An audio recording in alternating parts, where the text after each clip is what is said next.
Sure, get them likes up, family. Get them likes up.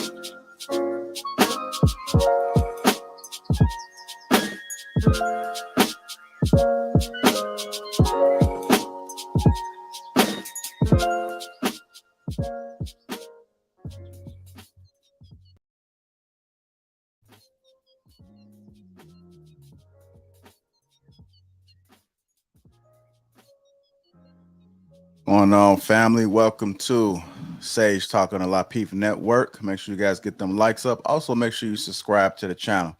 Just get a little bit of the housekeeping out the way. We are live in Houston. That's April the 23rd.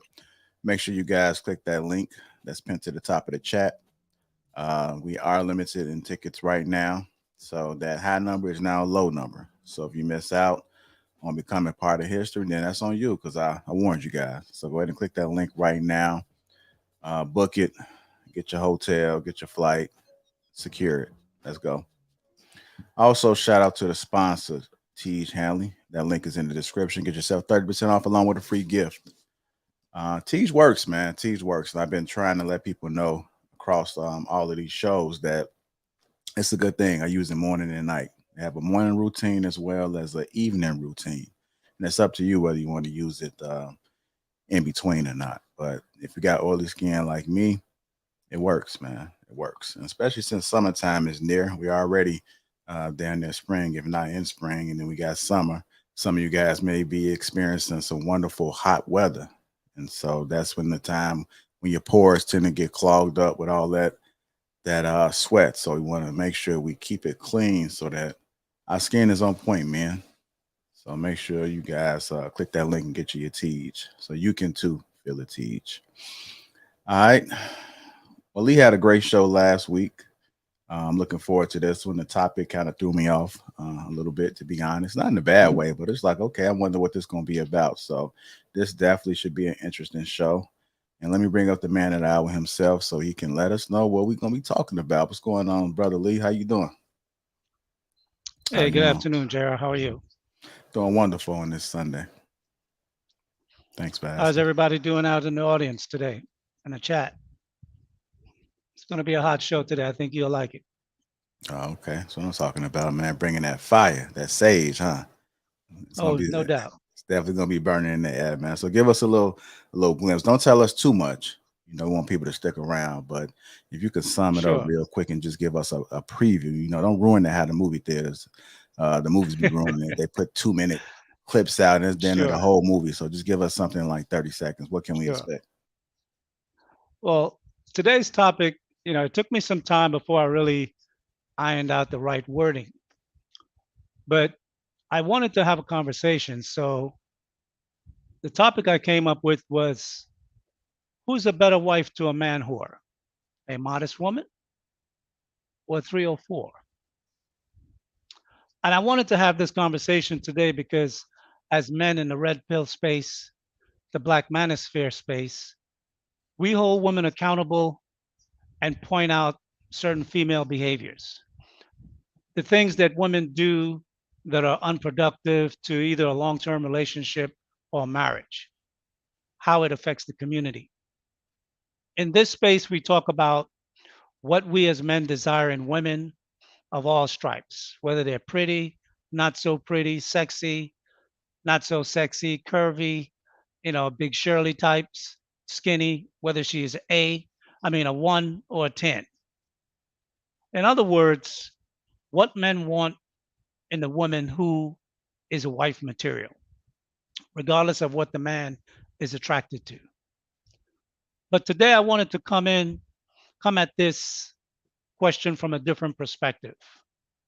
How can we as men be better? To examine ourselves as men for the type of women we say that we want? Or can we be honest with ourselves as men? The type of men we say that we want goes contrary to the type of men we are. At least on the surface, it appears that way. And can we be honest enough with ourselves to choose the women that best fits us, as opposed to choosing a wife for a parent's sake? Meaning a good wife, the mother type for our children, and not a 304. The woman that really pleases us, you know, as a side piece, because she is the one that really satisfy us as men. So we have to really have a conversation about that. So I want to explore this conversation and discuss it more, but I'm going to explain it through two particular stories of personal encounters that I had when I was younger. And then we'll talk about the broader picture. So let's get into it. JR? All right. Yeah, most definitely, man. I look forward to that. I'm pretty sure the people appreciate that little glimpse into what we're going to be discussing. Before I let you do your thing, are Sure. you allowing women to come on today? We just need to want to get that put out there Yes, now. actually, today I'm going to do what I normally don't do. I will be allowing women to come up on the panel to engage in this conversation because I think it's a worthwhile conversation to hear both perspectives. And because we as men, we have sex with women by and large, that I think the women can add some perspective to this conversation, especially since we'll be talking about wives primarily. Okay. I So have a set of ground rules that I'm going to drop, but I'll drop that to you at the end. got you. I do have that Sure. link. I just pinned it to the top of the chat. I know sometimes it's difficult for people to get in a little early. So if you want to get you a place right now, that's what I suggest because I know a lot of times people be hesitant, and then once the room gets packed, then it's no guarantee that you can get back on. So again, Lee has said that women are allowed to come up to have this conversation. Just be respectful, men and women, when you guys do come up here, and make sure that you guys are on cam. You will not be up here if you don't plan on getting on cam, and that's just what the rules are. So I'm gonna let you do your thing, Lee. Appreciate you, brother. Make sure you guys hit that like button. Also subscribe to the channel. Remember, get you a seat in the back room. You can listen there as well. Just be respectful in that private chat while you back there, and let's go. Okay. Again, good afternoon, everyone. Welcome to another edition of Sage Talk. I'm your host, Lee. As I said, I wanted to have this conversation from a perspective of a story, two particular stories that I had that I'd like to share with you. When I was a young man, in my earlier days, I encountered a few brothers that opened my eyes, let's say. And what I would like to say, first of all, is in this Black manosphere space as Black men, there are certain pillars, things that most men hold as foundational to themselves. One of those pillars are that women are, or the women that we engage in too much sex with multiple partners, lose the ability to bond with one man long term and to stay committed. Let me rephrase that. One of the pillars are that women that engage in too much sex with multiple sex partners lose the ability to bond with one man long term and staying committed in a relationship. Two, she's not moldable, or a woman that is unmoldable to the man that she's going to be with as a husband, and potentially cannot be loyal to one man. And three, the things that normally eliminate a woman from being chosen as a wife, which we all know to a large degree tends to do with some type of body count or a woman's history, sexual past. So today I want to examine this question from another perspective. Can a man have too much sex that he pollutes himself from being a good husband or a father? And I'm talking about diversity of sex, not just a lot of sex with a few women, one or two women. I'm talking about men who truly test the boundaries of sex, all types of sex, really being out there in the streets, as you would say as well, for men. Now, some men say more sexual experience, the more sexual experience a man has, is better that he's prepared when he gets a wife or when he's married. I mean, like, that's a thing that we say as men. And I've also heard many men say they don't want no virgin because they don't have time to be teaching no virgin about sex. So this is why I wanted to have this conversation, because for men who strongly or who have a strong proclivity for a lot of sex, could he be a good husband to a modest woman? Or would a woman who we would call a 304 be a more suitable wife for him? The first story goes into an encounter I had, and he was a very good buddy of mine for a while back in the 80s. We used to work together. But I'm not sure if anyone in the audience may be familiar with this spot. There was a club called the Red Parrot in New York City. It was a hot spot, especially Thursday, Fridays. I never really went there on the weekends because I went to different places. But during the week, happy hour, after work, spot turned up. And I had a buddy who had a very salacious sexual appetite. I mean, just uncurbable. A real ladies' man, some people would say. One day we went to the Red Parrot, right? We were having drinks, having a little fun, trying to scoop girls, as young men do. This was back in my early 20s. And he was dancing it up with this girl, kissing on her, feeling all over her, having a good time on the dance floor. And it was four of us together. So me and my other buddies, we were standing at the bar having drinks. And that night, as we saw him dancing and kissing up on this girl, we were like, yo, you see who's dancing with? So we started laughing. And I mean, you know the type of laugh when you laugh, but you're really not laughing or you're trying to hold it back, that feeling of guilt, but at the same time, it's too funny to hold back. I mean, it's your boy, but what's happening is not something that you can really withhold.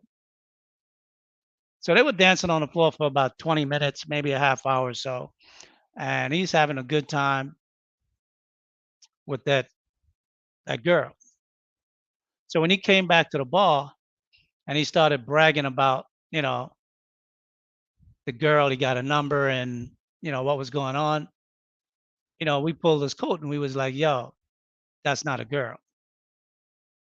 So at first he wasn't having, he was like, nah, nah, nah, nah. He didn't believe us.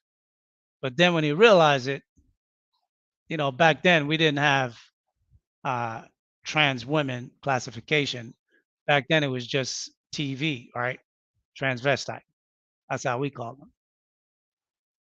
So once he realized that it was a man and not a girl for the rest of the night. He was like trying to wash out his mouth with straight vodka. He was just like he was going crazy. We were buying him shots and he was spitting it out and washing out his mouth, you know.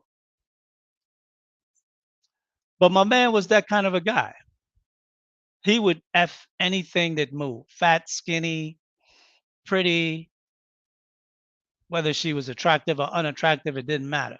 To him, it was just sex. But that night experience, ironically, didn't change his behavior.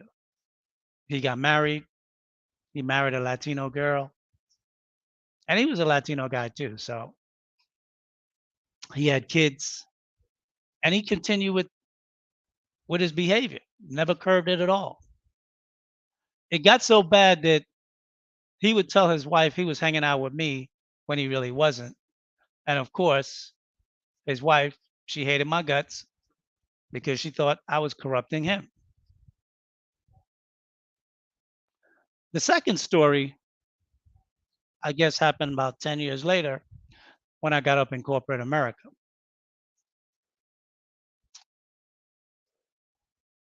I was working, downtown, and I was working with this Iranian guy. Well, we were in the same office, same company. And he came from a very wealthy family. And this guy was straight up masculine. You would never think anything else other about him. And sometimes we would go out to lunch together. And if anyone know about New York, particularly Midtown or downtown Manhattan, uh, down by Battery Park City and stuff like that, at lunchtime, it's just crowded, all types of women, very attractive women walking around, black women, Latino women, white women, whatever your desire or taste would be, there would be women like that out there. So one day I was commenting on this particular body type of a woman that I found really attractive. And his response was like, nothing. So I was like, come on, man. You don't find her attractive? So we got into it for a minute, right? And then he was, yeah, she's attractive, but she doesn't really do anything for me. So I was like, really? I was like, come on, don't tell me you would throw out of bed. That's a phrase that men would say. And he was like, Lee. And then we started to have a real conversation. Then he began to explain to me, like, I'm from a very wealthy family. And what I'm about to say does not mean everyone from a wealthy family does this or do these things. But from what he told me, I would be surprised who it may or may not apply to. And he began to explain that from the age of 13, 14 years old, he was having sex with girls, women of all ages, teenagers, 20, 30 years old, whatever. And this is while he was still a teenager, 16, 17, 18, 19, not really a man yet, right? So as he laid out his life experience, he said there comes a time when the female body, a woman, does not really excite you anymore. It doesn't do anything for you sexually. And at some point, you start to experiment first with boys, young boys, 15, 16, then with men. And usually these things occurred at parties and social events, private events. And he said that at one point in his life, to him, there was no difference between a woman or a man. He goes both ways. And you could never tell by looking at him, by talking to him, that he was that type of guy. Unless he told you, there was nothing about his behavior, characteristic, or mannerism that would lead you to believe that he had sexual relations with men. And I mean, this man moved in every way that you would consider masculine. You would consider him that. And he made it clear to me that his preference at this stage of his life, and I was in my early 30s, so he was already starting to ball. So I would say he was in his late 30s or maybe early 40s. But his preference was for men more so than women. And that was the first time like I had a conversation with someone about that type of a lifestyle in such a grown up, matter of fact kind of a way. And as he continued to explain to me, many people that come from a very wealthy, rich background have had a broad sexual experience with women and men. Now, like I said, I'm not saying that all wealthy men do this, but from what he says, more so than not, have this type of experience. So after we finished lunch and we're going back to the office, you know, I thought to myself, I said, I hope I never become this rich, jokingly, of course. But honestly, I was like, I hope I never really become that rich, that I lose the desire to be with an attractive or beautiful woman in a sexual, loving kind of way. And this struck me for this topic because, I was remembering, 20, 30 years in my past and men that I've come across that had uncontrollable sexual desires.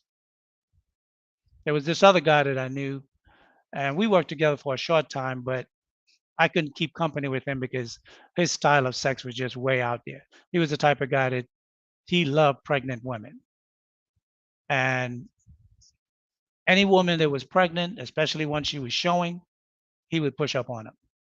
And it got to the point so bad that I'm like, yo, we can't really hang out like that because sooner or later somebody gonna run up on him. And I don't want to be nowhere near when his justice come down. But I mean, in today's world, we look at, famous people, successful people. I remember back in the day, I heard about Teddy Pendergrass. I heard about Eddie Murphy. And even now we hear about certain type of rappers that they cross over. And I'm not just talking about their music per se. I'm talking about those who walk on the dark side, that thread between the lines of male and female sexuality. And then we also hear about the IG models that go to Dubai, and as I was writing out my dialogue for today, I reflect back on the conversation I had, particularly with the Iranian guy, that so many Arab men, they behave as though they're no longer really turned on by a natural woman in a natural way. I mean, we all hear about the IG models who go to Dubai for encounters with Arab guys, not necessarily for sex, but for sexual acts. From the reports that we hear, it's for anything but sex. So is it obvious that some men would pay 30, 40, $50,000 to a woman to have some of the most physically attractive women come out and be with them, but they don't want to have sex with them. Instead, they have this perverse behavior, lewd sexual encounter that usually don't include physical penetration of sex, but some other sort of stimulation for them, right? Because it's the stimulation for the man, particularly if he's paying for it, right? That they no longer are sexually attractive to women. I think not. That in the normal sense, a man could have so much sex over his lifetime that at some point the physical the physical attractiveness or the things that would normally stimulate you in a male female relationship, you know, somewhere in your brain gets burnt out because we hear about so many men today who have side piece, right? They have a wife, but they also have a side piece. And you hear men openly discuss that there's certain things that they don't want to do with their wife, but they do it with their side piece. Their side piece is the one where they can be totally open. They can be themselves. But with the woman that's their wife, the woman that's for sure, the woman that's for the public, for the eyes, she's just to be the mother of your children. But you can't really be the man that you are with her. So my question is, I have like 5 questions that I want to put to the audience. And JR, I did hear you say you were dropping the link early. And as you start to come up on the panel, I would like to have set some ground rules, especially if there will be both male and females coming up. No yelling, no disrespecting towards the women coming from the men, and no disrespecting language coming from the women towards the men. And most importantly, allow each other to finish their statements before responding. And JR, I'm going to really need your help to try to monitor if things get out of control in the conversation, if anyone becomes real personal, because I'd like to keep the conversation as productive as possible. And if it hit hot buttons, so be it. But let's see if we can have this conversation. So I have 5 or 6 questions I'm going to drop to the audience right now. And as you come up, we can talk about any one of these questions or multiple of them, or we can just have a broader conversation per se with regard to a modest woman who would be a wife-like mother, and then a 304 who could be the wife to a man that have such broad sexual appetites that he can't have that type of sex with his wife, but he can have that kind of sex with his side piece. So the first question is, how much sex can a man have that he's no good to a wife? That's question number one. Second question, can a man be a male 304 that the only wife that he could please is such as a woman such as himself, a female 304? Question number three, at what level can a man have so much sex that he cannot bond with a good woman? That he can't be faithful in any way to a woman. And he's always out there dealing with other women, even though he has a wife at home, a good wife. Does a man need, question number four, does a man need a woman with the similar level of sexual experience as he has to really be able to express himself openly in bed with a wife or with his wife? Question number five, and this probably would be more of a statement than a question. Question come after. Are we as men having so much sex with the women we don't want to the point where the society is saturated with those types of women? Then we complain that there are no women who are wife material. And the last question is, are we responsible for making the very women we say we don't want? So these are the questions that I'm posing to our audience. And I want us to be able to have a conversation about this, because I think as this manosphere grow and expand and we hold women accountable for their behaviors. And we want the women to separate themselves who are who want to be wives from the women who are not wives or don't have the the behavior and characteristic of what would be considered a traditional wife, that type of a woman without a past and a reputation. What type of a man are we? Have we become so much sexually perverse as men that we also are not able to have the kind of women that we want? Because the kind of women we want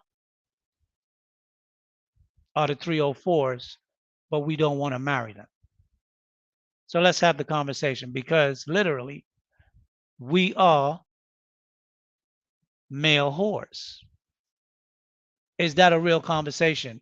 And is that some a classification that can be placed on a man? So if a woman don't want to come up, they could put the comment or question in the chat. JR, you can post it up and I can address it. But if they want to come up, then we can have the conversation.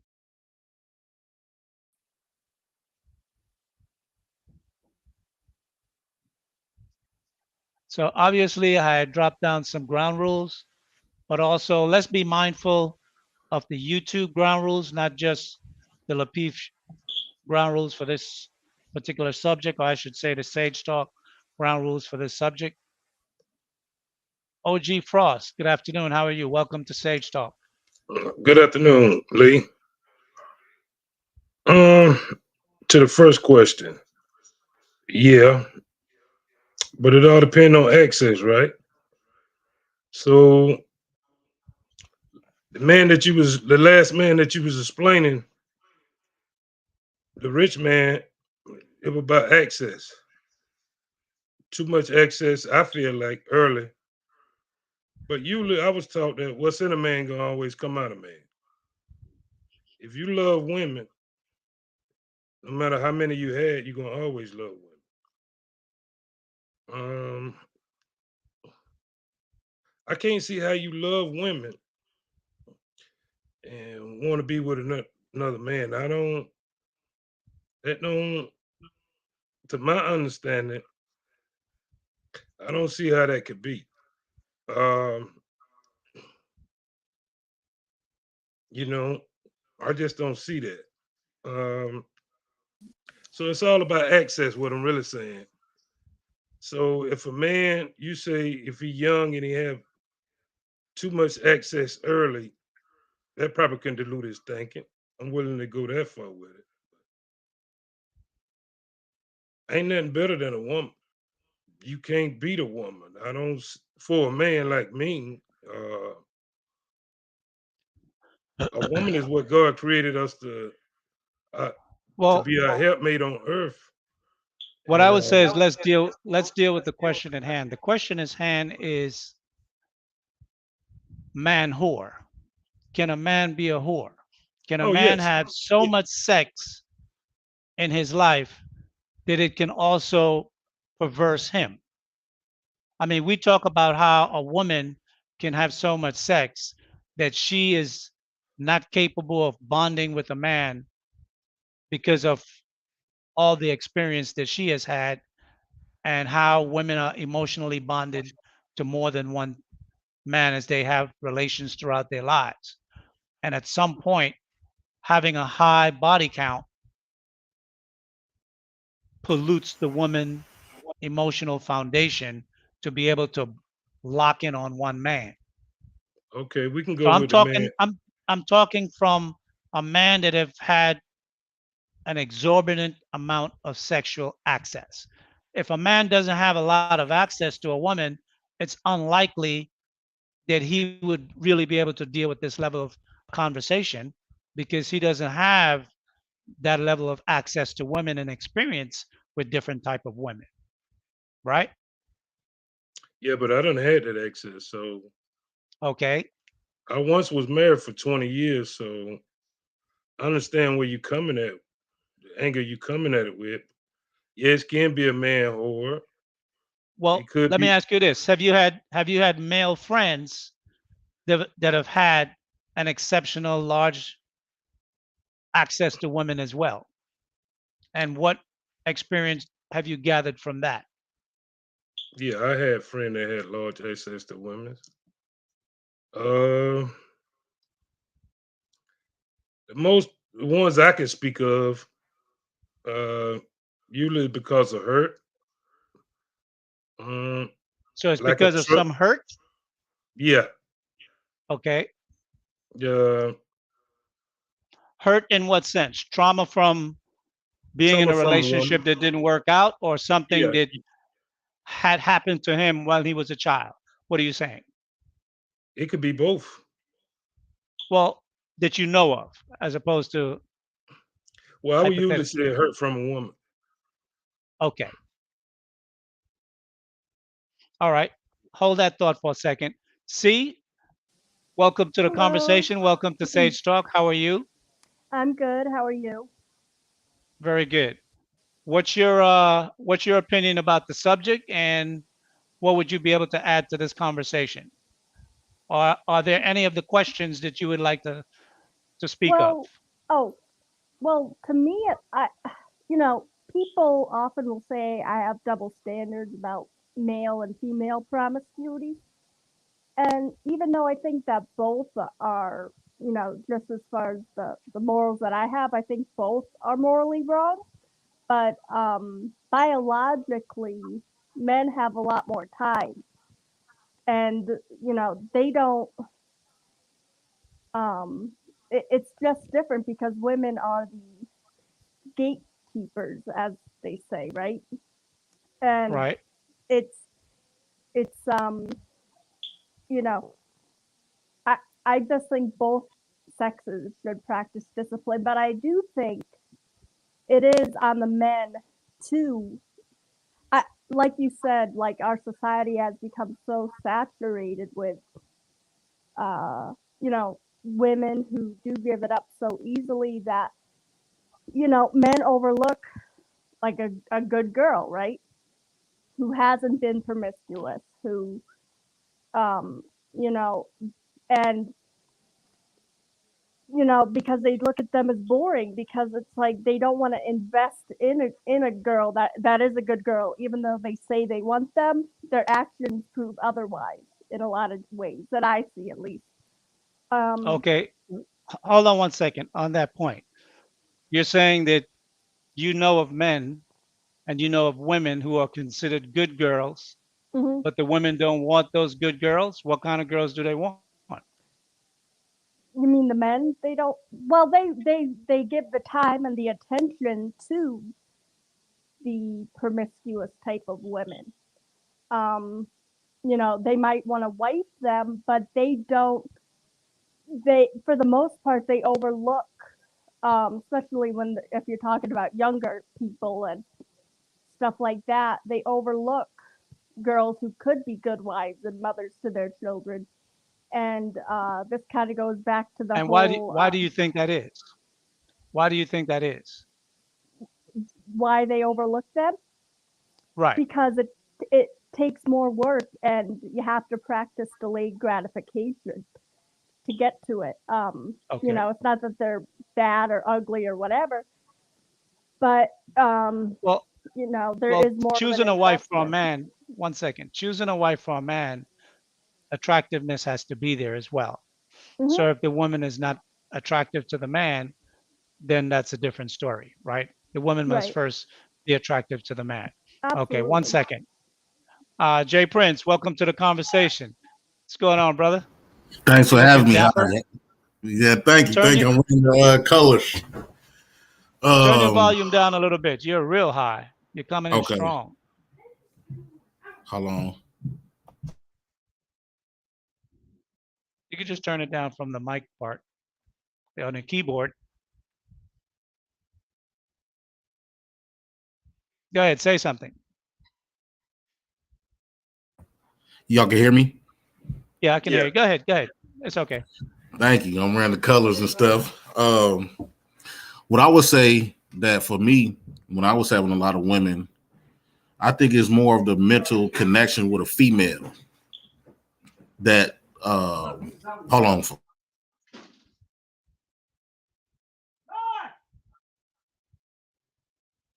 Go to the next person right fast. Okay, go ahead. All right. Hi, Miss Coach Eureka Love. Am I pronouncing that correctly? How are you? Welcome to the You're Sage muted. Talk. Your mic's off. He muted me earlier, but thank you. You can just call me Coach Love, but I put my channel up there just in case anybody wanted to find me. But please call Okay. me, or you can call me Love if you like. Coach Love or Love, that's not a problem. Sure. Awesome. So you asked big questions, but for me, they really need to be broken down into smaller parts. For instance, Such you know, as. the first question I want to ask a man is, what are your intentions? Where are you going in your life? And what is it that you are trying to build? Okay. Because if you're trying to build a nuclear family unit and that is your highest priority, then you will move differently than a man who maybe who's trying to be served in trying to build a team, so to speak. And I'll give you a difference. Um, a man who is trying to have multiple women serve him will move differently. Like he might have what he calls his top woman. He might be very open with that particular woman about his intentions to bring other women in. It might even be like a sister wife kind of situation. And that might sound ridiculous, but I wasn't a part of that, but I do know of those types of situations where all the women are very aware of what is going on. The Okay. problem, the I'll pause. Go ahead. The problem is, and it gets really mixed up, is when men try to be secretive in their activity. And that's when a lot of jealousy comes in, a lot of rage comes in.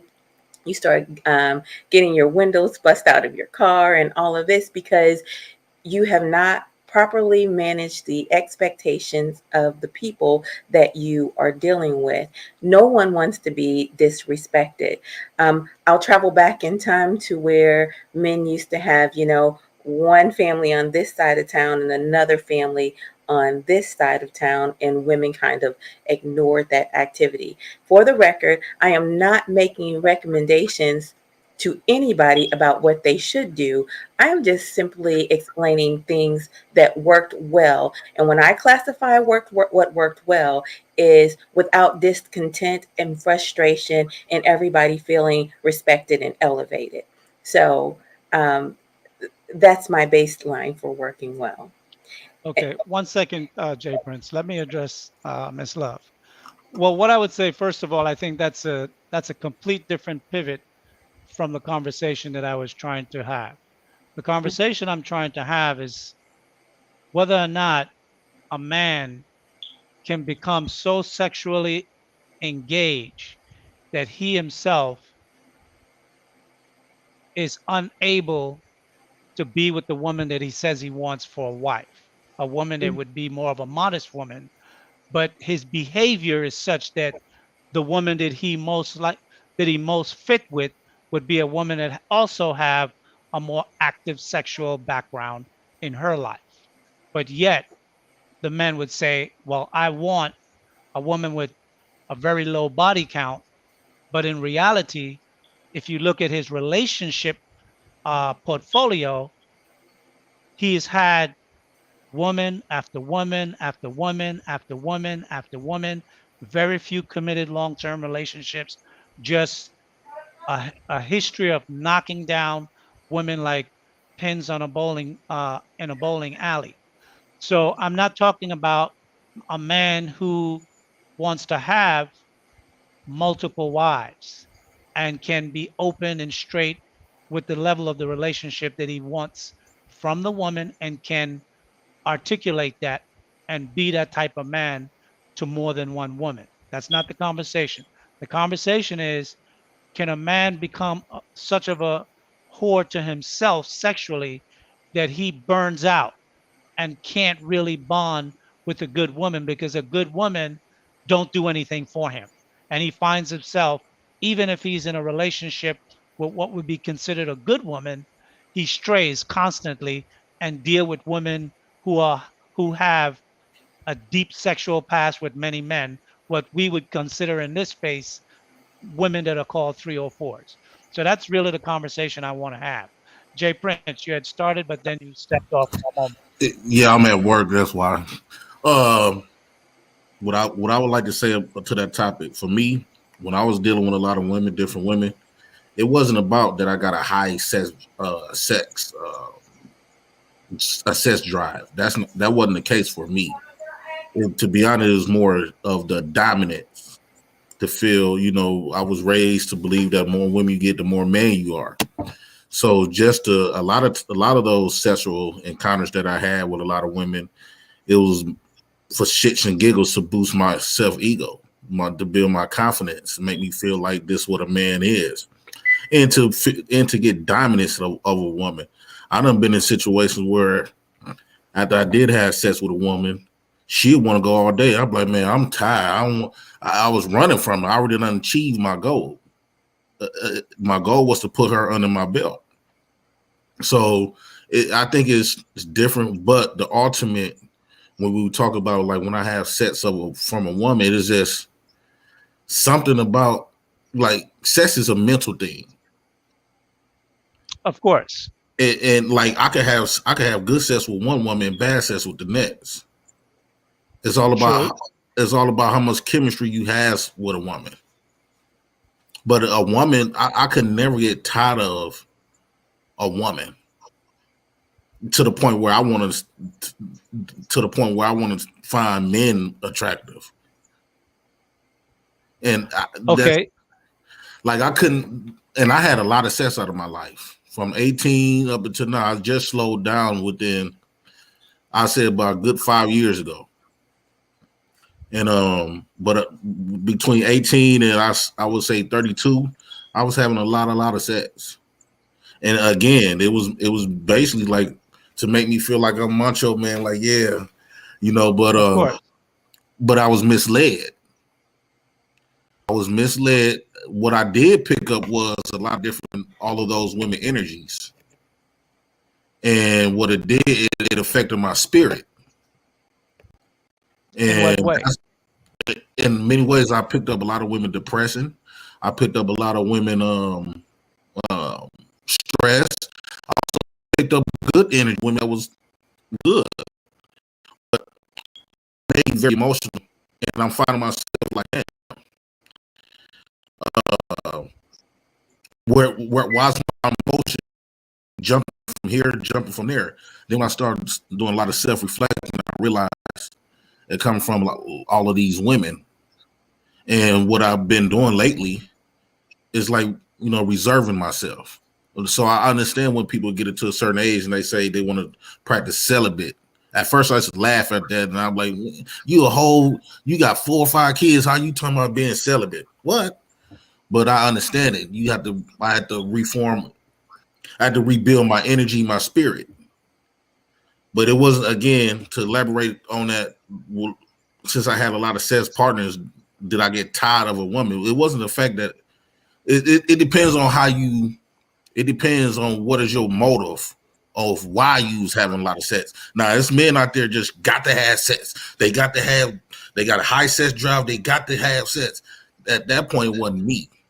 Again, my point was to put a woman under my belt to make me feel dominant. I could have sex with her one time, and I've been in situations where women keep asking me for sex, and I'm like, nah. At that point, I already got it.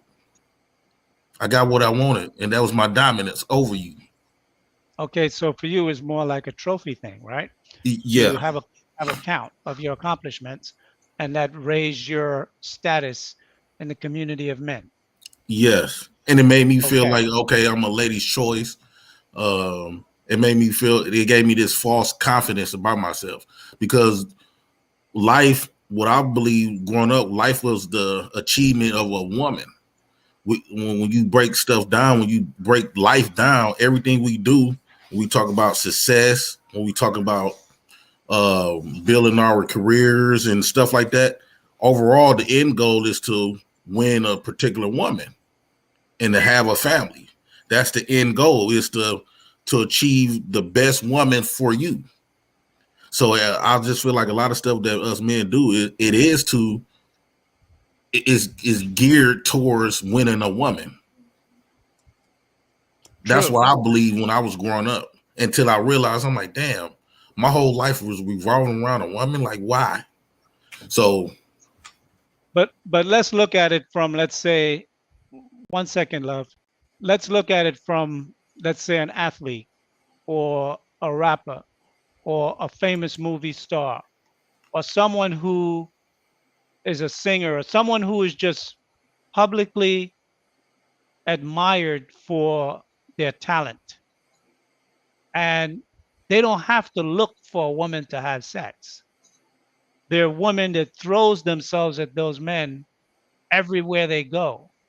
Any type of woman, fat, skinny, beautiful, not so beautiful, black or otherwise, whatever your taste might be, or you can develop a new taste.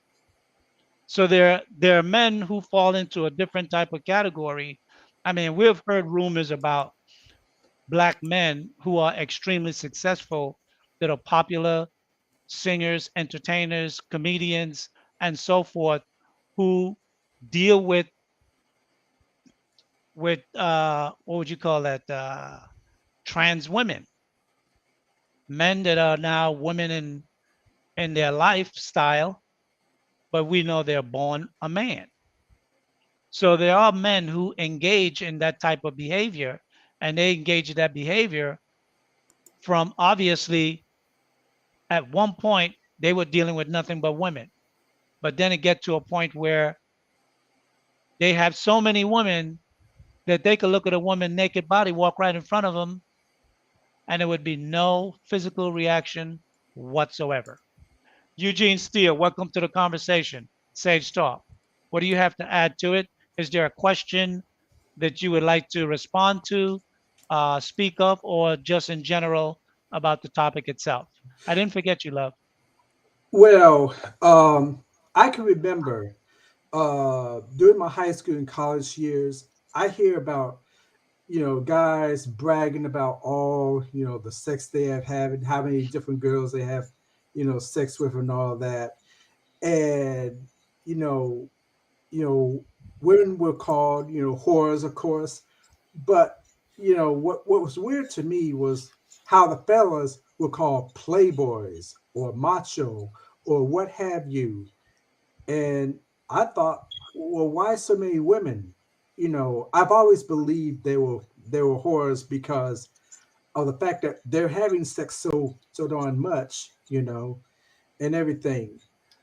Also, this whole conversation sort of reminds me of all the talking points I've been hearing on this YouTube space about, these three or fours, women wanting the bad guys and stuff like that. But except men are, excuse me, sort of displaying this type of behavior towards women. They have sex with a lot. They don't want to do. They want to deal with the good girls. They want to deal with the 304s and things of that nature. Um, I do not think that any man or any woman who has that type of appetite all the time, wanting to have sex with other people, shouldn't even be in a relationship at all, man or woman. Okay, when you're in a relationship, uh, you only focus on that one person, and that's it. And you always have to make a sacrifice. Either the woman, okay, if a guy was really has this high appetite, one of two things must happen. Either that woman can try the things that man requested or fantasized about, or the man should give up on the things that fulfill his appetite. One of those two things got to happen. That's what I have. Okay. Love. That's a very Okay. interesting. What's that? The Kenzie scale. Yes, the Kinsey scale. And Okay. so Talk more about I, that for a minute. I will. I realized that I was going a long way about it, but this is what I was trying to this is what I was trying to get to, which is ultimately the Kinsey scale, and it was an actual study about people's sexuality and who they choose to be attracted to.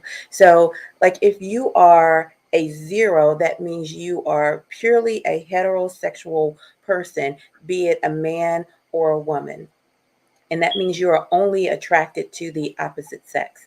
But you can also be a one or two and move all the way up the scale to a six. And at six, that means that you are attracted to the same sex. So when you ask that question, can a man lose interest in a woman?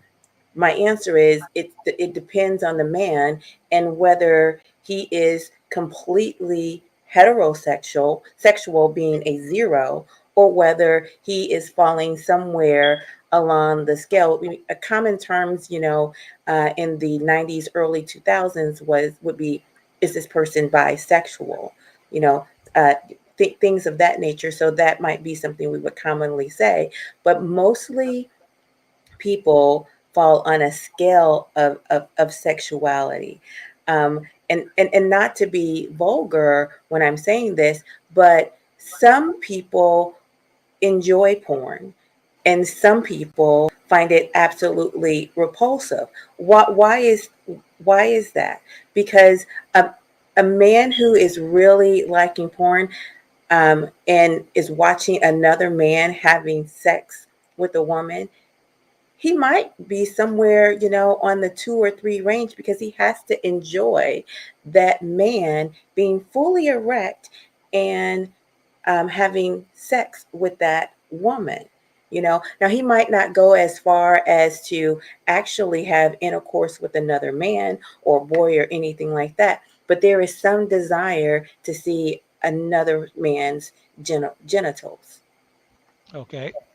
So let me ask you, in that report, was there anything that talked about the level of sex that a man would have that could push him over the edge?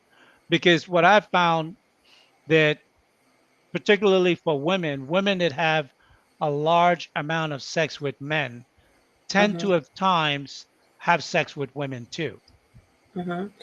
So I think that's based off of appetite versus access, if that makes any sense. Because the reason why you might have a large amount of partners is because you really, really enjoy sex. And maybe it really doesn't matter to you who's providing um, the pleasure, so to speak. So that was, I'm not, it's like you're asking which came first, the chicken or the egg. And I would say, you already had that desire, so therefore that's what gave you the high body count, so to speak. I wouldn't say because you have a high body count, now your your desire has changed. So that would imply that you're born that way. Um, I would If you say say the desire, if you're saying that the desire not. was there before anything stimulated it, Mhm, and you went down that path because you had that desire, so at the mhm, point of which you engaged in that behavior, it was mhm, just natural because you had those desires long before you achieved mhm. that sexual interplay. The reason why I don't fully prescribe to that particular idea, because it could be something that you experience that causes you to feel that way. For instance, some people chain smoke.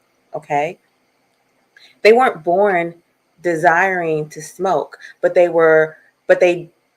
smoke because when they receive the nicotine, there is a desired feeling. They get some kind of satisfaction in it. They get, whether it's dopamine or what have you. and then they become addicted to that particular cycle. Okay.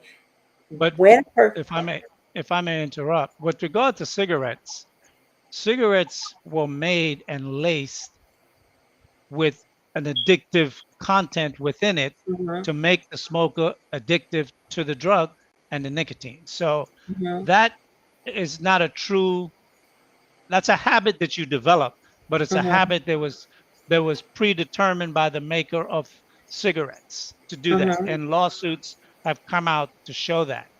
But I don't want mhm. to get down too far into this rabbit hole on this particular one discussion. I want to open it up a little bit. Yemi, welcome to the conversation, sir. Thank you for coming up on the panel.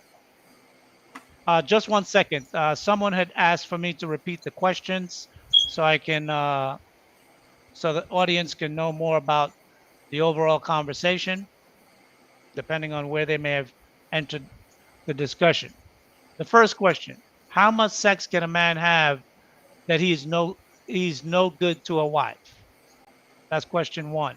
Two, can a man be a male 304? That the only wife that could please such a man is a female 304. Question three, at what level can a man have so much sex that he cannot bond with a good woman?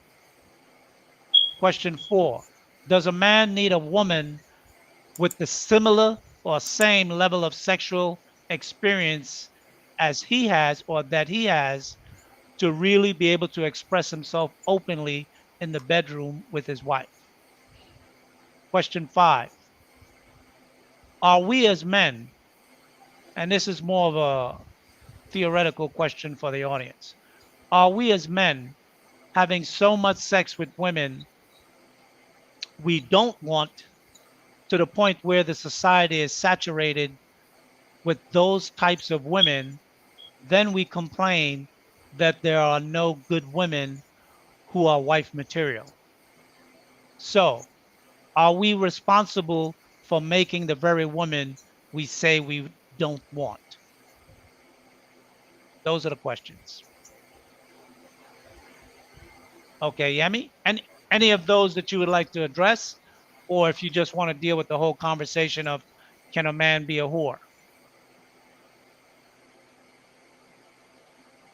You're muted? You're muted. I apologize. I Okay. apologize, brother. Yeah, no, I wanted to. I heard your question though. I wanted to piggyback on something that Brother Jay Prince had said. And me myself, I also was very sexually active when I was young. You know, playing in sports, and put myself in a decent position in life. So, but as you get older, what Jay Prince said, like as you get older, you kind of first of all, you don't turn to wanting, craving a man because you had a lot of sex with women. I just don't. I think they think that's a mental issue. It's more than just having money.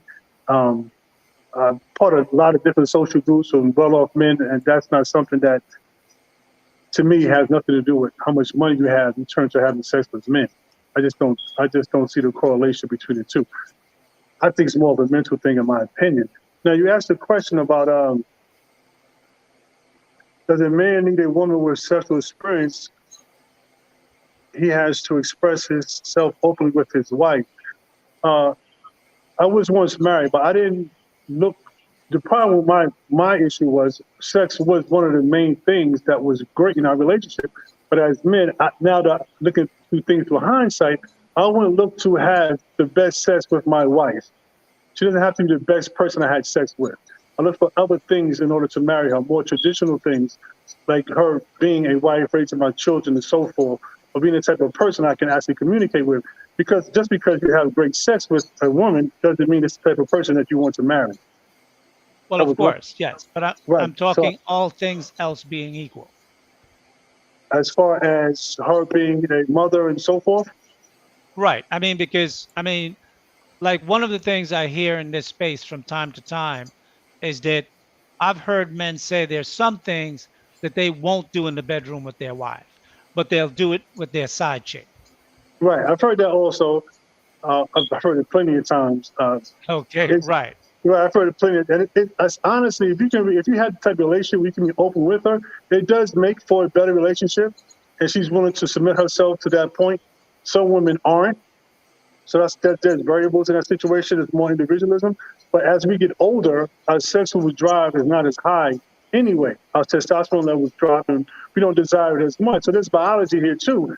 As a boy between the ages of 17 and 29, I think that's when our peak testosterone years. We're at the highest sex drive in our life. So as we get older, we tend to have a purpose of what we want to do with ourselves as we get older, because we're getting older, we will need a purpose, or else we just will age out and things won't go the way we want it to go as we become 50, 60 years old. So the sex drive will fall anyway. So men who are younger and are having all this sex, what else are you doing to contribute to your purpose to have so much sex as you get older? To me, it doesn't make sense to be an older man looking to always have sex with a bunch of women. It doesn't make sense. But if you're on your purpose, now you asked another question. I wonder. You said are men or women a whole? Was it question 2? What was it? Was it question 3? Wait a minute. Before 1, 2.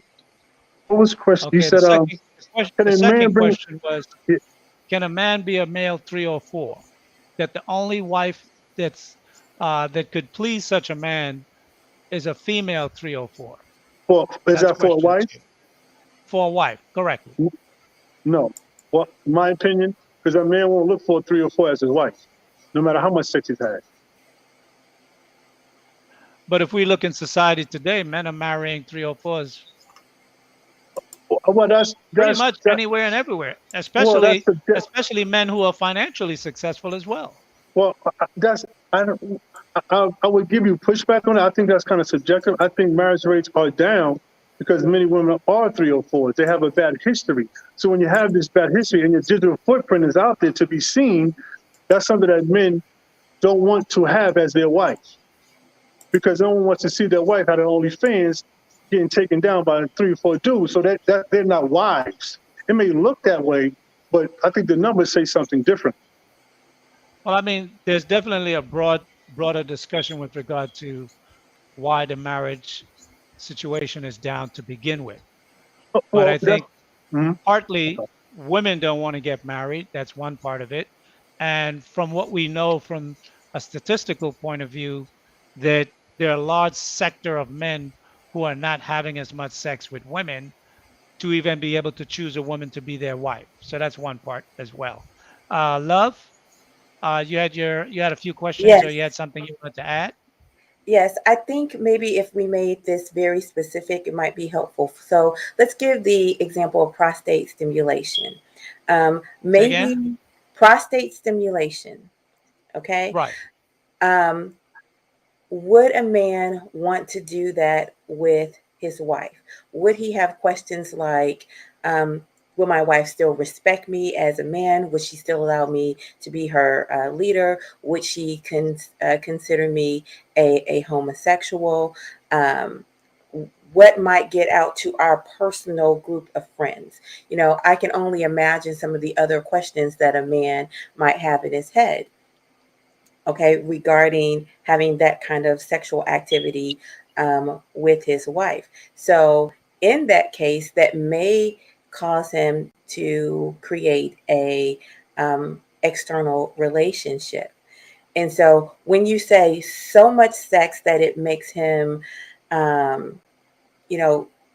act out with others, whether that be a man or woman, I cannot say it's so much sex. I think it's the type of sex that may be desired. What kind of urges does that man have? What is turning that man on? And does he want to expose those, explore those adventures, I'll say, within his marriage? And it could actually be because he does not want to ruin his marriage. He doesn't want to change his identity in the eyes of his wife. Okay. Well, let me ask you this. I mean, is there a threshold where a man can have too much sex, or is there a threshold where a woman can have too much sex? And when I say too much sex, I'm not talking about one-on-one partner relationship. I'm talking about multiple partners over a lifetime. Mm-hmm. I think that if you have a lot of partners that you can, not automatically, but it is a possibility that you start devaluing people and the actual act itself. Jay Prince gave a very good example to where he felt that he was picking up a lot of different energies. And I mean, you don't have sex with a lot of different people in isolation. You receive their personality, you receive, parts of their personality, you receive an understanding of their humanity, you do receive their energy, and you're exposing yourself. So, although it is a physical thing that is happening, there is certainly something going on metaphysical as well. So, do I think that you can change yourself in a way that you might not prefer? Absolutely, by having a lot of different partners. And I think you'll have to cleanse yourself. You'll have to take a moment to pause so that you can get yourself back. Now, will this happen for every single person? Maybe not. But can it Well, happen? Absolutely. well, obviously we can't say every single person because every single person don't have the level of sex that would cause them to lose the appetite for sex, or at Hmm. least lose the appetite for a woman. Jay Prince and then OG. Okay, for an example, like when it comes to me, like when we talk about 304s, I like 304s when it's not mine. I would What does sleep that mean? with okay, I would sleep with, back then when I wasn't, when I was in my sleeping with women days, I would sleep with Okay. somebody else's woman, or I would sleep with a woman that's wearing booty shorts, but I wouldn't wife her. I wouldn't want that to be mine. It would be something just to do it for shits and giggles, just to say I did it. It's wrong. Don't get me wrong, it is wrong. But Okay, like, so go ahead. Go ahead, finish your statement. okay, like for another example, like when we talk about different sex acts, Don't get like, too explicit. We want to keep the show as mhm. PG rated as possible, okay? Yeah, like me, I never desired certain stuff. Like for an example, if I got a woman, like when I was in my 5-year relationship, um, I didn't desire to bring in another woman to have a threesome with my woman. To me, if I would have had a threesome with my woman, I would have lost a whole bunch of respect for her. Um, I wouldn't. I just couldn't picture another woman. I don't want my woman to be having the same sex, having sex with the same type of, well, having sex with another woman. To me, I don't agree with that. But I will. I have experienced threesomes with women that I don't care about. It's a difference when you don't care about these people and when you do, and you do devalue. The more sex you get, you do devalue. Um, how can I put it? I So won't say so so women. my so my question then, what if you have uh, an excessive amount of devaluing sex with women? Does that devalue you? Okay, like for an example, um, again, like if I'm in a relationship, I don't have to have sex all the time. I can be like, we can have mental sex. It's the best to me. It's something about with a woman. Put it like this: if I wasn't never exposed to a woman, I wouldn't care about it. It was like that at one point in my life.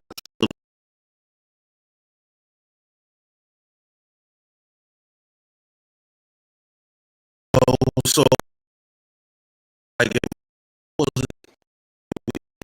it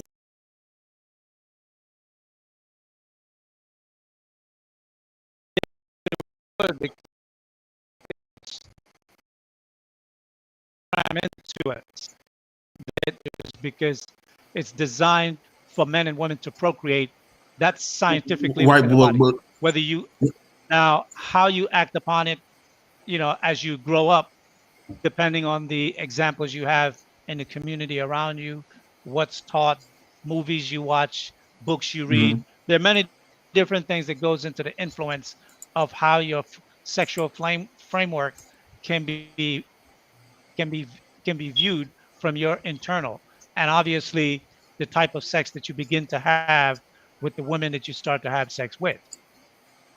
What I was referencing, like if I was never exposed, because it had to be the opposite sex to bring that urges out of you, especially as you grow up and these women they start maturing with their bodies and stuff, and it's a turn on. So now imagine if we never, like, they got nuns, right? When you go to, those nuns, when they coming up in school, the boys be in one school, the girls be with all girls school and the all boys school. If we wasn't never exposed to a woman, this, because I want to kill this argument talking about people are born, gay or whatever. I don't think so. Watch the terminology. Yeah, the G word. I don't think a lot of us was born that way, because I feel like if I wasn't never exposed to a woman, I wouldn't know what sex is, because it's something about this that made me imagine it never seen those type of desires. You never had those type of desires.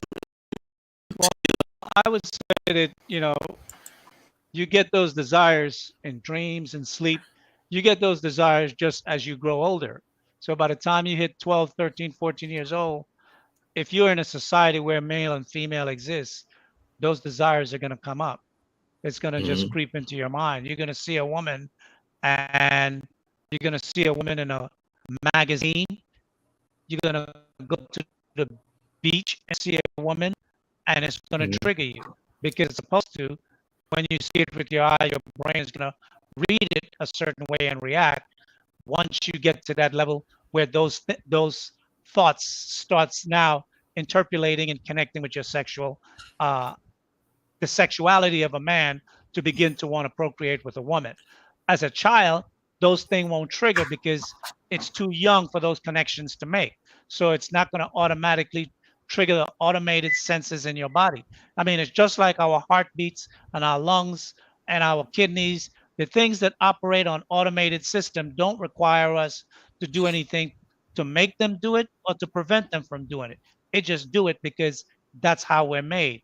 Likewise, the triggers for us to procreate kicks in at a certain age level.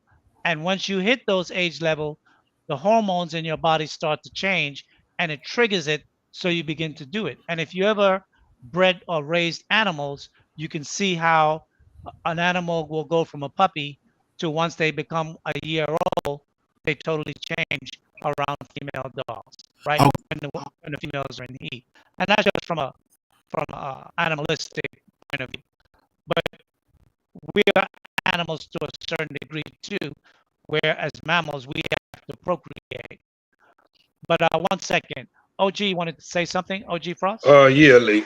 This is what I want to say.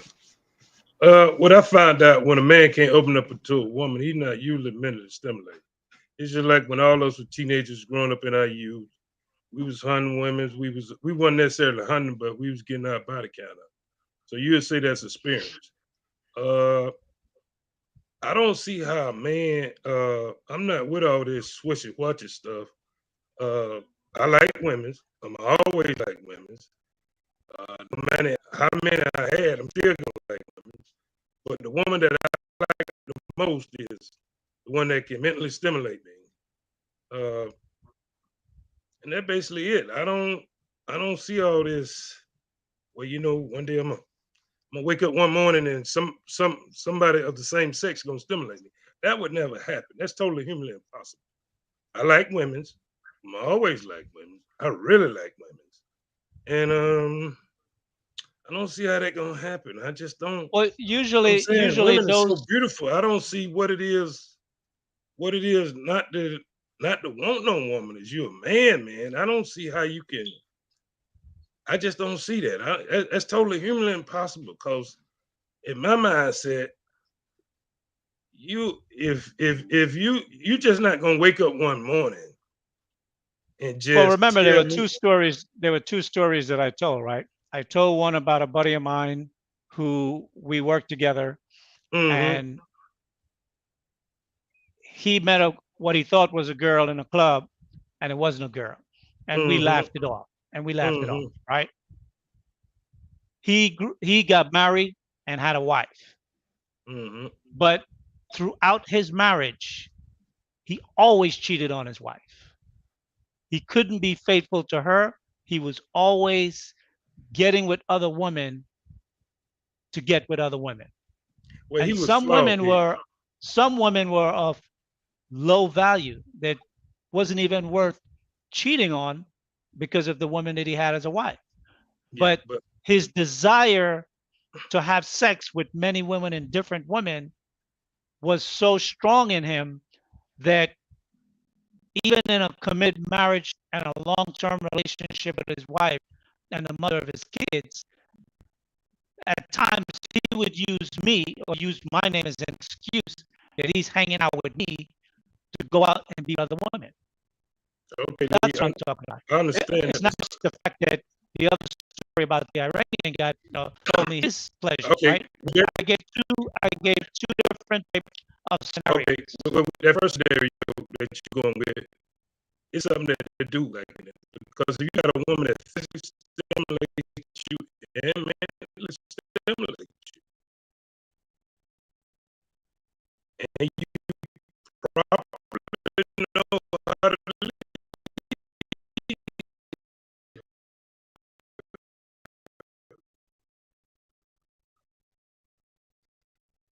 there should be no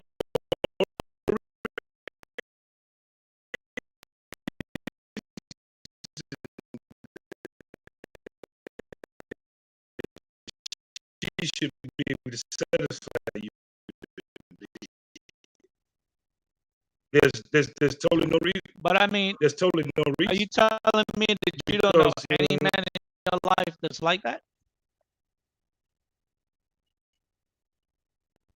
Yeah, but nobody like I'm not saying that you may hang me in half, but I'm talking about between your 30s and your late 30s, 14 years.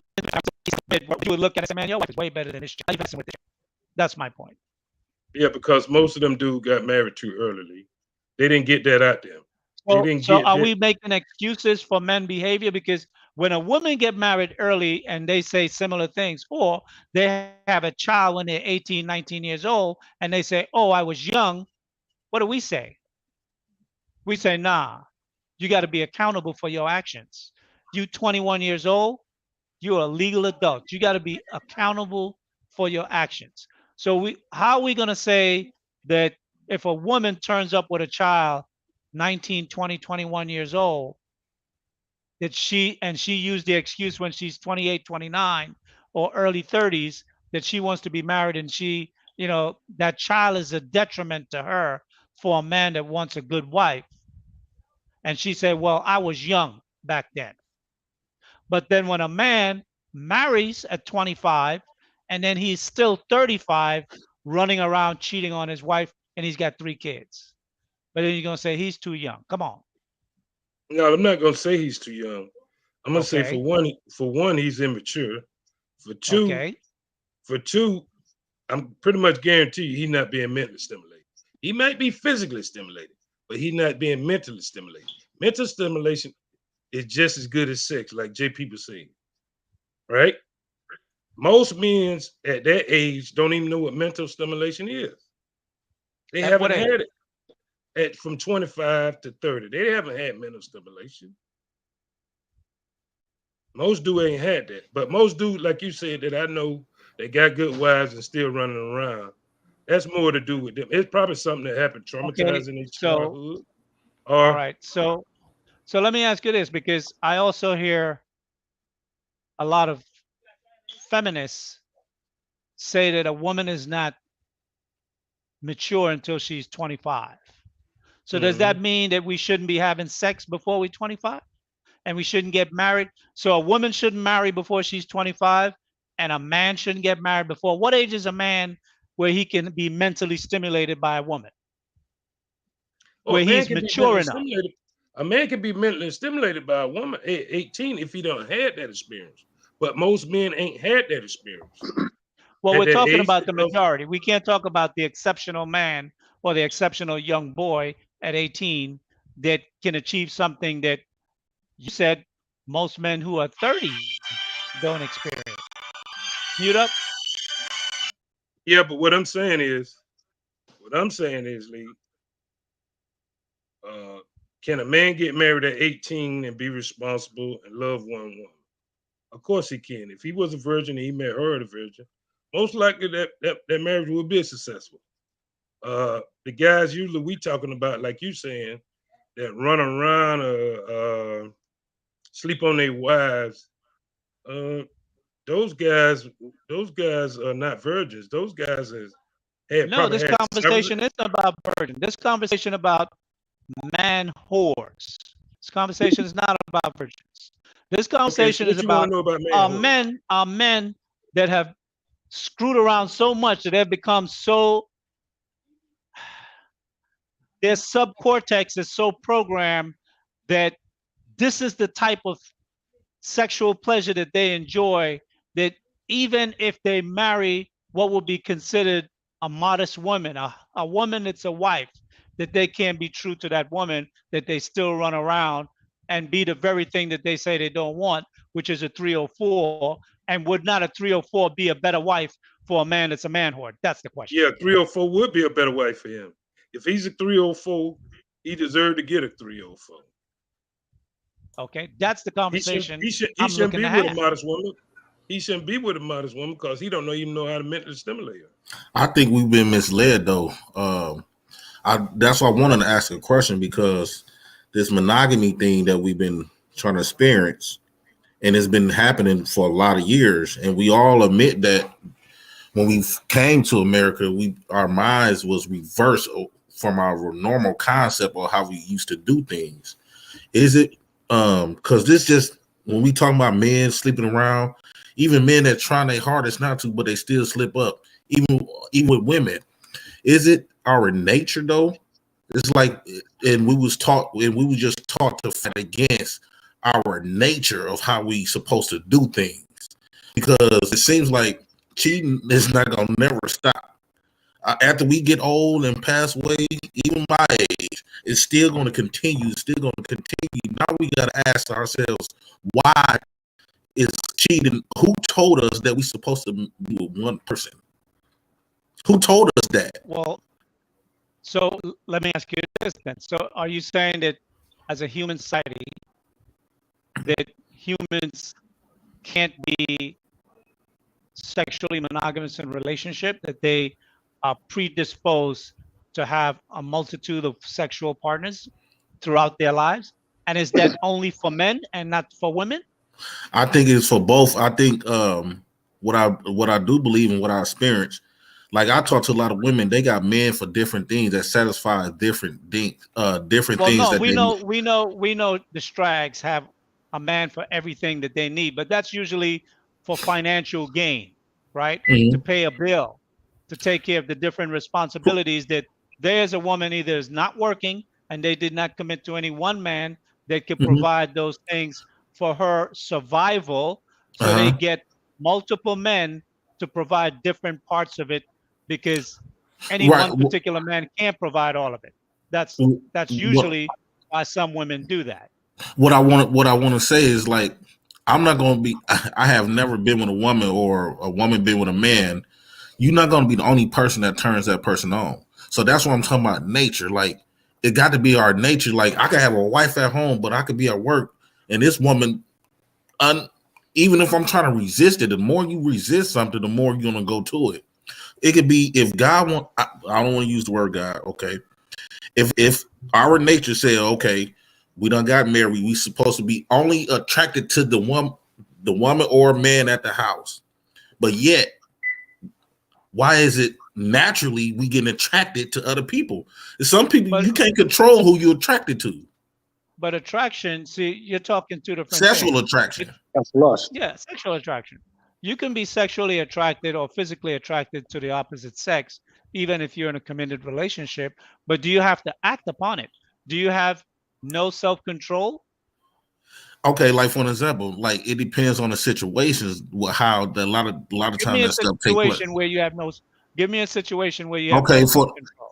okay, like I work in the healthcare field around nothing but women, right?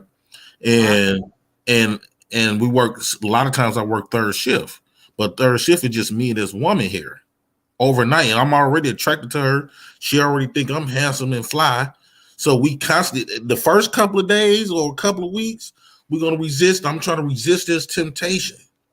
But Okay. the more days you spend around this person, y'all talking, y'all getting to know each other and stuff like that. Come to find out, this woman making you feel some type of way, that mental connection that you probably don't even get at home, and that's vice versa. A lot of times, like for an example, when I was incarcerated, the COs used to, the female COs used to act like they got husbands at homes and stuff like that, and before you know it, they having sex with one. I had sex with one of the COs, so it got to be something other than what's been told to us, because it's So, natural.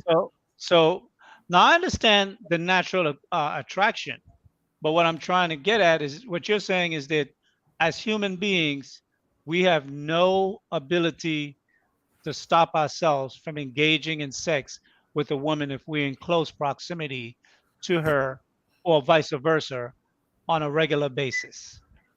Hold that thought. Hold that thought before you respond. Eugene, you wanted to say something?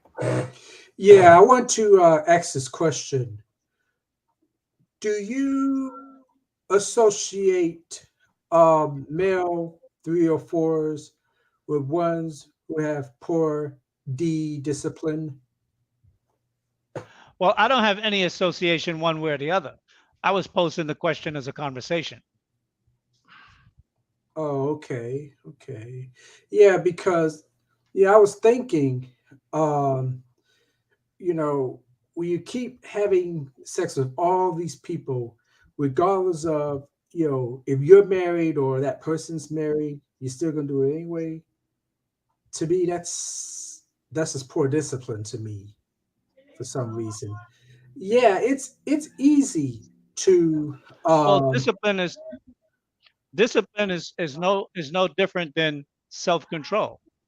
exactly. Discipline is a form of self-control because it's something that you mentally train yourself to do on a regular basis or not to do. That's discipline. People that Yeah, get up and work out 2 hours, 5 days a week, they train themselves over time. They didn't just wake up one day and was doing that 5 days a week, 2 hour workout. They started out 1 day, 2 days, 3 days, 1 hour, 45 minutes, an hour and a half. They build that up over a period of time until mentally and physically they did it automatically because it was something that now they do. Just like someone who becomes a vegetarian. You grew up eating meat, and then at some point in your life, you change and you say, you know what? I'm not going to eat meat anymore. Sometimes you stop eating beef, then you stop eating poultry, then you stop eating fish, and then you go straight to a vegetarian diet, no animal at all, right? So that's a form exactly. of discipline that men and women do to improve themselves. And over time, when you're consistent, it shows that you have a level of self control over yourself. But what I'm hearing is that when it comes to sex, there is no self control. Is that what I'm Exactly. hearing? Yeah, that's why I've been hearing, from time to time, especially from certain celebrities, certain athletes, and even regular people like us. I mean, they have sex, regardless of, if that person's married or not, or she's married or not, or if there are consequences for doing it. Uh, you know, you know, Consequences for doing it or for not doing? I mean, no consequences for doing it. What are you saying? right? No consequences for doing it. That's exactly. Okay. And you know, one has to know, you know, this discipline. One has to know what lines to cross and what lines not to cross.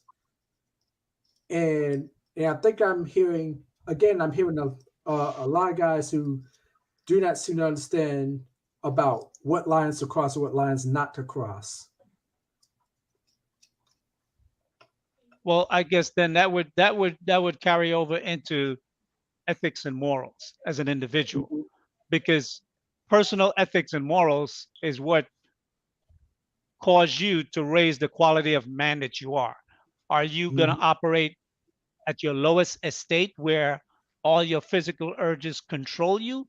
Or are you capable of operating at a higher estate where you can set up morals and ethics that you can then limit your behavior, even though you may have mental or physical urges that will come up in your body from time to time from socializing, that you won't act upon these things because your ethics and your morals holds a higher degree of who you are as a man and how you want to operate and move, that even though you may have these urges or desires, you don't act on them.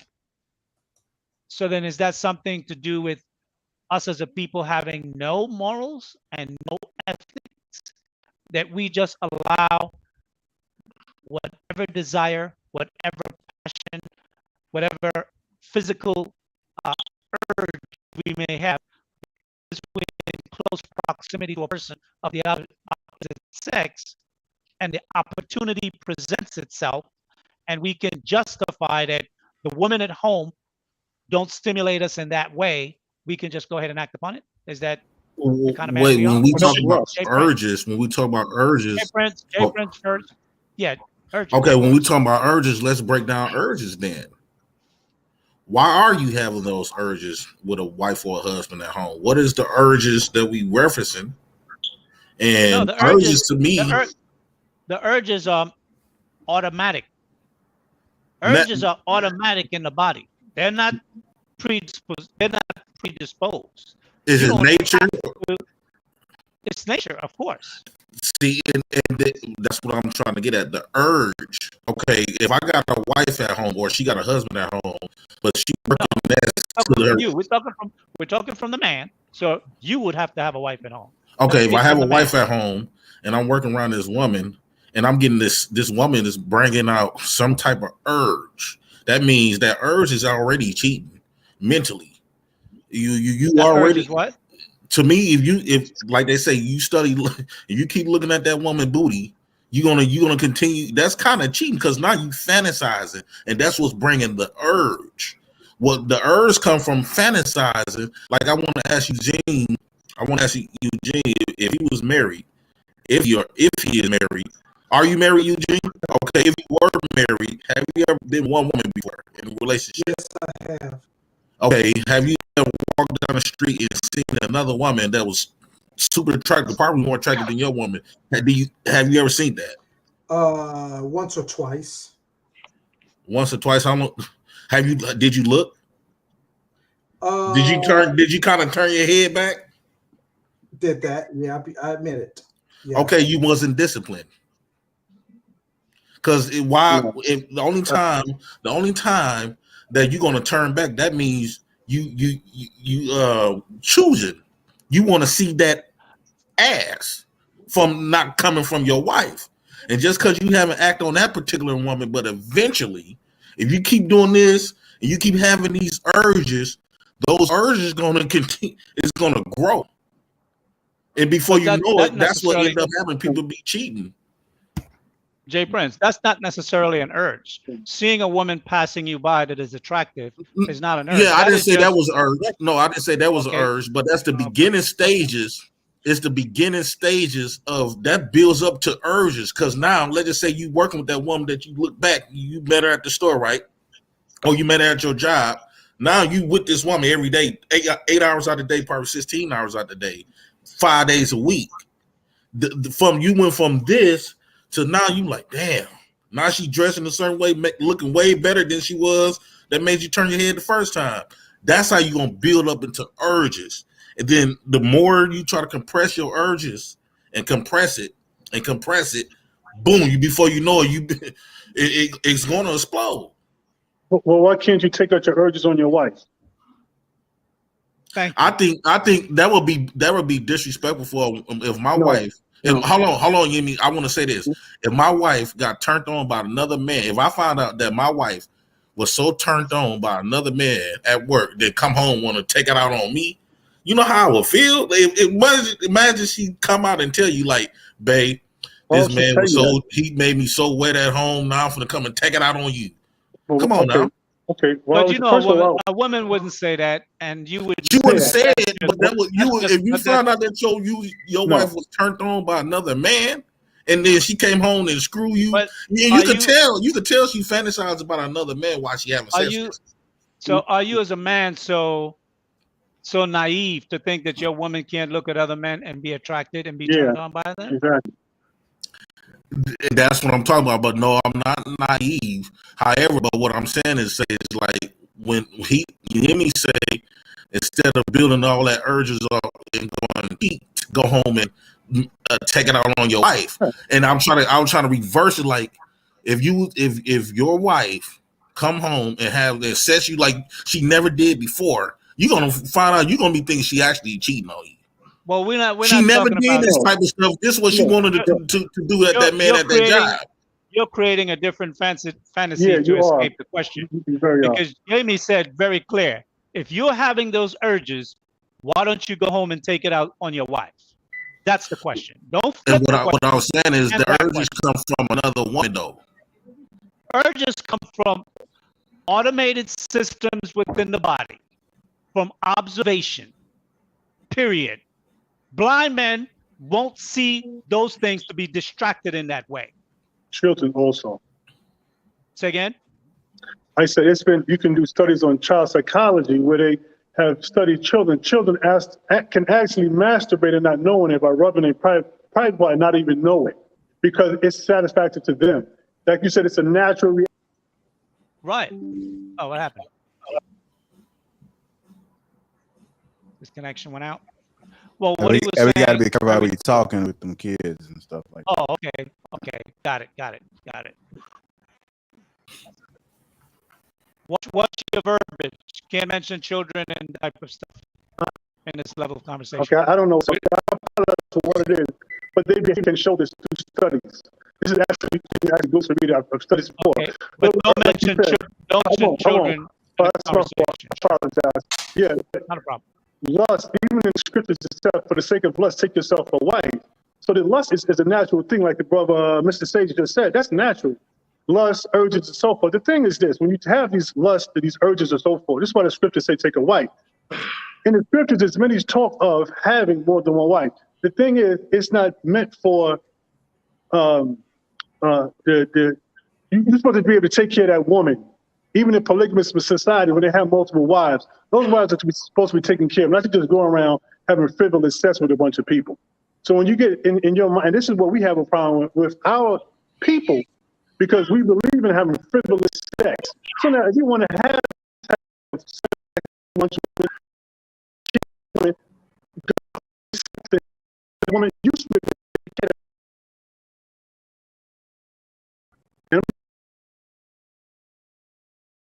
a lot. It's like you don't see a lot of the family helps take care of the pregnant women while the men go out and work. Us, our people, frivolous sex, women's by herself, and so forth. They mentally raise their men, those who can actually be with women, because 33 million, China has a big problem over there. They are raised to family, that woman, do what you have to do to take care of the family. We are having these discussions about this frivolous nonsense with sex, and we believe in it because we don't believe to an extent to take care of our woman if we are having sexual relations with that woman. Because if you knew you had sexual relations with that woman, you could take care of this nonsense would stop. And that's a very good point.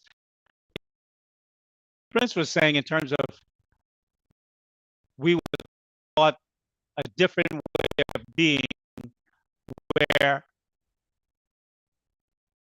have monogamous relationships. And that before we came to America, we just had loose sex. Mm-hmm. No, men had more than one wife, but you are responsible for your wives. Exactly. It's nothing wrong to having, if you have, and that's something that Love spoke about in the beginning of the conversation. about polygamy, having more than one wives in relationships, or being open with your women. You can have those relationships, but it's not that you can have any woman that want to give you Right. sex. If you're going to have sex with a woman, you're responsible for You're her responsible life, for that woman. and that woman Exactly. is your woman, whether you Exactly. have one or whether you have 10.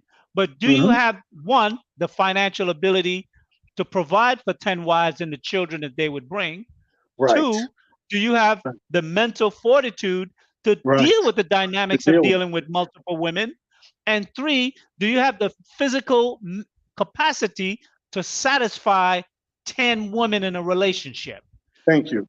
But what we want to do is just have random sex Right. and don't be committed to nobody. Right. That's a So man that's not whore. right. Right. That's a man whore. And then after we go through the society, because we're not having sex with men, which is very clear by OG Frost, we're not having sex with men, we're having sex with women who would give it to us because of whatever we said that enticed them. But Right. then many men does this, and then the community have a bunch of women, a ratio that you can say maybe past 51%, where there are more women who are having frivolous sex with men and men having frivolous sex with women without responsibility than there are women Right. who want to be wives. So Exactly. the very thing that we're talking about that we want, we are creating. And then when we don't have the wives, we complain that there are no good women that is wife material. Now, Right. obviously, how a woman is brought up and things of that nature, and we see on on the Kevin Samuel show that a lot of women weren't raised to be wives, and they don't want to be wives until they're much older, whether it's in their mid to late 30s or even some in their 40s. The point is, women know they want to be wives and want a husband. It's just that partly society tell them you could do whatever you want sexually with your body when you're young, and then later when you want a husband, you can go get one. So the women are out here behaving in a 304 manner, but men also are behaving in 304 manners also. And then is that man then worthy to have a wife that could be a supportive good wife? Is he going to be able to be with that one woman, whether he's high value or otherwise? Because not every high value man have to exercise his options. That's Go right. ahead, OG. All right, Lee. What I'm saying is, we all done been with several ladies, and Of you know, course, it's at a a certain society. period, at a certain period, and a certain time, you learn the game. So what you learn is like what Jay Prince was talking about, being misled. You being misled because you want to be misled. You got dick discipline, and you know, usually, no matter how much a woman entice you, if you really don't like that woman, now once you have sex with her, you're gonna really find out how much you like her. Because after you done did the do, then it's a different ball game. It's a way different ball game than just saying, well, I'm running around here having random.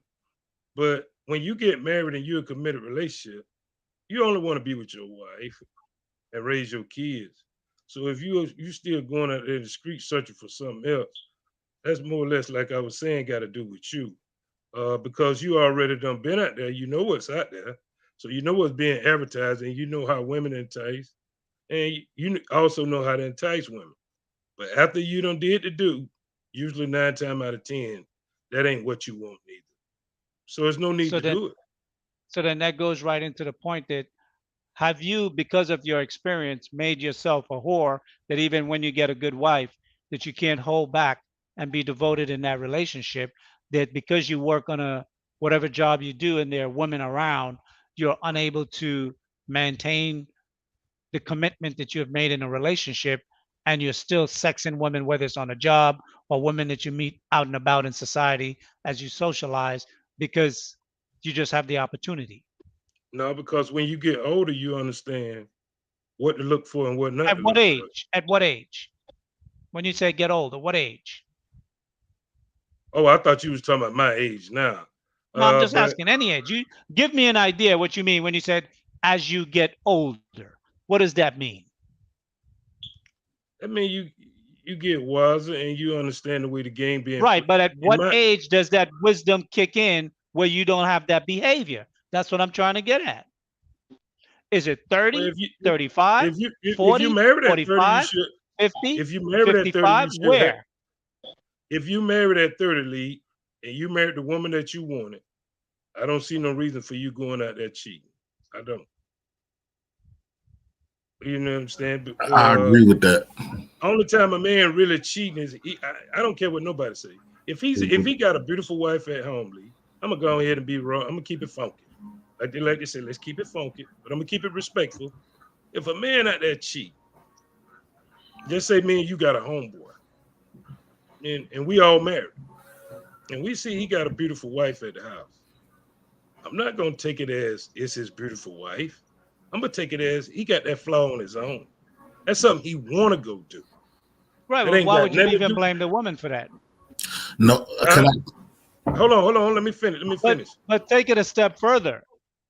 In that same scenario, there are men who know other men who their friend is cheating on their wife, and then they go cheat with his wife. Well, those are not friends. That's scandalous. That's just you being a No, dog. trust me, Listen to bro. what I understand. They do that, Lee. That is the society in which we live in today. But listen, yeah, but ain't none Today. of them got no codes. But listen to what I'm saying, though. I have noticed in my lifetime, like you're saying, if I go out now, just say if I went out somewhere and it's a bunch of women, it's certain things that 20, 30s, and early 40s I would never look at. But now at 54, I'm gonna look for character first. Second, I'm gonna look, can she mentally stimulate me? Do I mentally stimulate her? And if those don't coincide, there's no need for me to be with her. You understand what I'm saying? Okay. can I add to that what he's saying? Because my chance of cheating is way less. And she ain't got to worry about no woman enticing me because I chose her. So ain't no another woman going to entice me. I already know what that's about. That's early morning game. You feel me?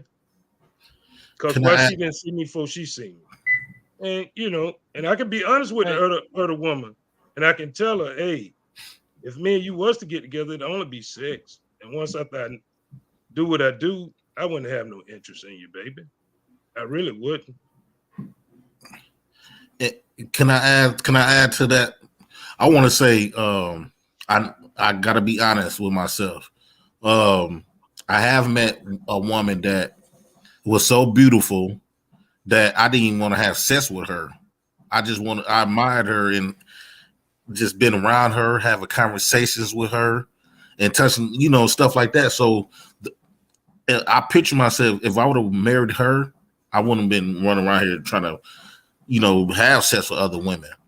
Now, the thing is, at what age did you have that idea from that woman that you met? I talked about this on the panel before. I've been having This a is crush on her. recent. This is recent. No, I've been having a liking for her for a lot of years now. I mean, a lot of years. 10 years, 5 years. Give us an idea. I say about at least about 12 years. About 12 Okay. years. There's something about this particular woman. I think a lot of times when we talk about men cheating on their wives, a lot of times men just been settling for a lot of these women and married them, and for the benefits, whatever reason. But like Mr. OG Frost say, a lot of times we're not marrying the women that we actually really desire. We getting with women that we really to put up with. A lot of us marrying women that we really put up with. Like this connection that I have with this particular woman, I think if I don't know, because I never been with her, but if I got with her, I wouldn't have been.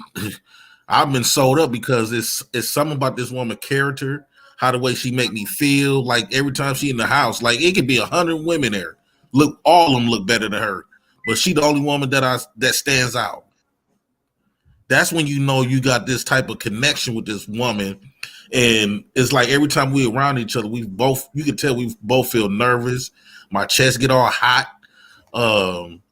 getting sweaty. I'm like, damn, this big old 6'4" tall dude with dreads acting like a pure punk around this woman. Only this particular woman though. Any other woman, I done have beautiful women at home, But that beautiful woman did not make me feel the way this other woman made me feel. The way how she carries, she taught me what I'm looking for out of a woman, without even saying a word. Her characteristics, how the way she is, her personality taught me what I want from a wife. So do you actually have conversation with this woman, or you don't? It'd be times when I see her and stuff like that. It's like this connection when we get in the same room, we look at each other, then we'll turn away. It's kind of crazy how we. No, I'm saying, but you've never really had a sit down conversation with her? No, I never did. Okay. Well, obviously, that's a strong attraction. I don't want to say infatuation, but that's a strong attraction between two people. And that can happen. Like some people talk about love at first sight and things of that nature. Those attraction can take place. But a lot of times too, when it comes to being married, we all know that marriage is something that a man must initiate. A woman don't get married unless a man asks to be married. So, like you said earlier, that we men have been settling. If a man settled, it's because at the time when he chose that woman, he was not the man that maybe he became much later. And at that point, he saw himself as less, and that was the best he can have. Or he never had standards with regard to a woman. And then as he grew and became more mature, his standards developed by his association of network of men friends that he developed with, that now his standards have increased, but now he's married to this woman. So, those things can happen. But when you're in a marriage, that's why, like I think most men should not marry at least until they're in their 30s, because you have to mature yourself up as a man to kind of really have an idea of what it is that attracts you as a woman. Like Jay Prince was talking about this woman that they have this flirtatious love affair that is unspoken, but it's there and it's been going on for a decade or more. That's incredible, right? I would think the kind of man that you are, you would have spoken to already, and you guys would have talked it out and kind of put it to the side as adults, because that's the kind of enticement that can go on in a man's mind, that you could be married with a wife and you can cheat when the opportunity presents itself, because you guys seem to always meet up in a group. But if the opportunity ever presents itself where you're alone, you might find yourself acting upon it because it seems like it's reciprocated between her and you. So those are things where I think as men, we need to be more mature and address those situations so they don't get out of control. Because a lot of times the mind can create things more serious than the reality that really exists is. Hey, Sage, Practical absolute. I want to get something from your older gentleman right quick with that topic. The reason why you said the type of guy that I am, you would think that I would say, I would have thought, but the difference is I'm not mature with my emotions. Now I know how to talk to women and get what, I done talked to a lot of beautiful women, but now I'm starting, this is a different woman. So I'm not used to expressing my feelings of how I really feel. So I'm very immature when it comes to my emotions and my feelings for this person. So that made me, I acted like a little kid. To me, I was very childish and a little kid around this particular woman, because a lot of us wasn't, myself, I wasn't raised to express my emotions. I was always taught to put my emotions in a bag and never express my emotions, never open up to a woman, never been vulnerable to nobody. So but when it comes to you're grown enough now, experienced enough now with women to have a better understanding of your emotions as a man and how to express that with a woman. And at this stage of the game, if you guys haven't talked, yeah,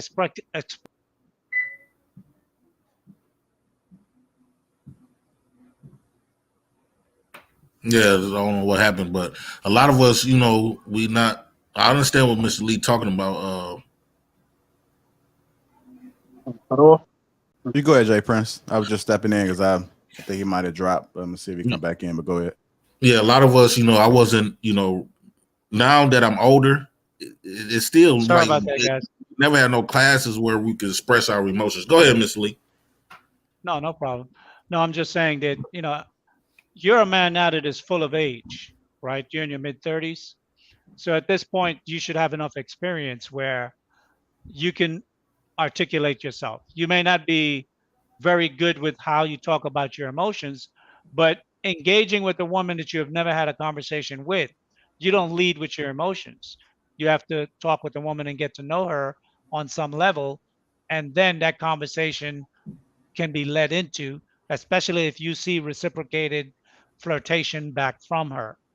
Love, you want to add something to this level of the conversation? Because as a woman, what would you say about that? Because that's pretty interesting, that subject, in terms of how Jay has expressed it. Really what I'm thinking about what's going on with Jay and this woman is that he has a buildup of how and who she might be in his mind. So it feels like he's projecting this image onto this woman of perfection or idealism. So that's what it feels like to me. Perhaps once they get into different levels of conversation, he might find himself greatly disappointed because she might not just be who he imagined her to be. She might have preferences and desires that he doesn't approve of. And so that's what that feels like to me. The thing I really wanted to address was this idea of maturity. And it kind of happens as you get a bit older. You have to get your frontal lobe fully developed, and that will give you the executive function to make certain mature decisions and have discipline.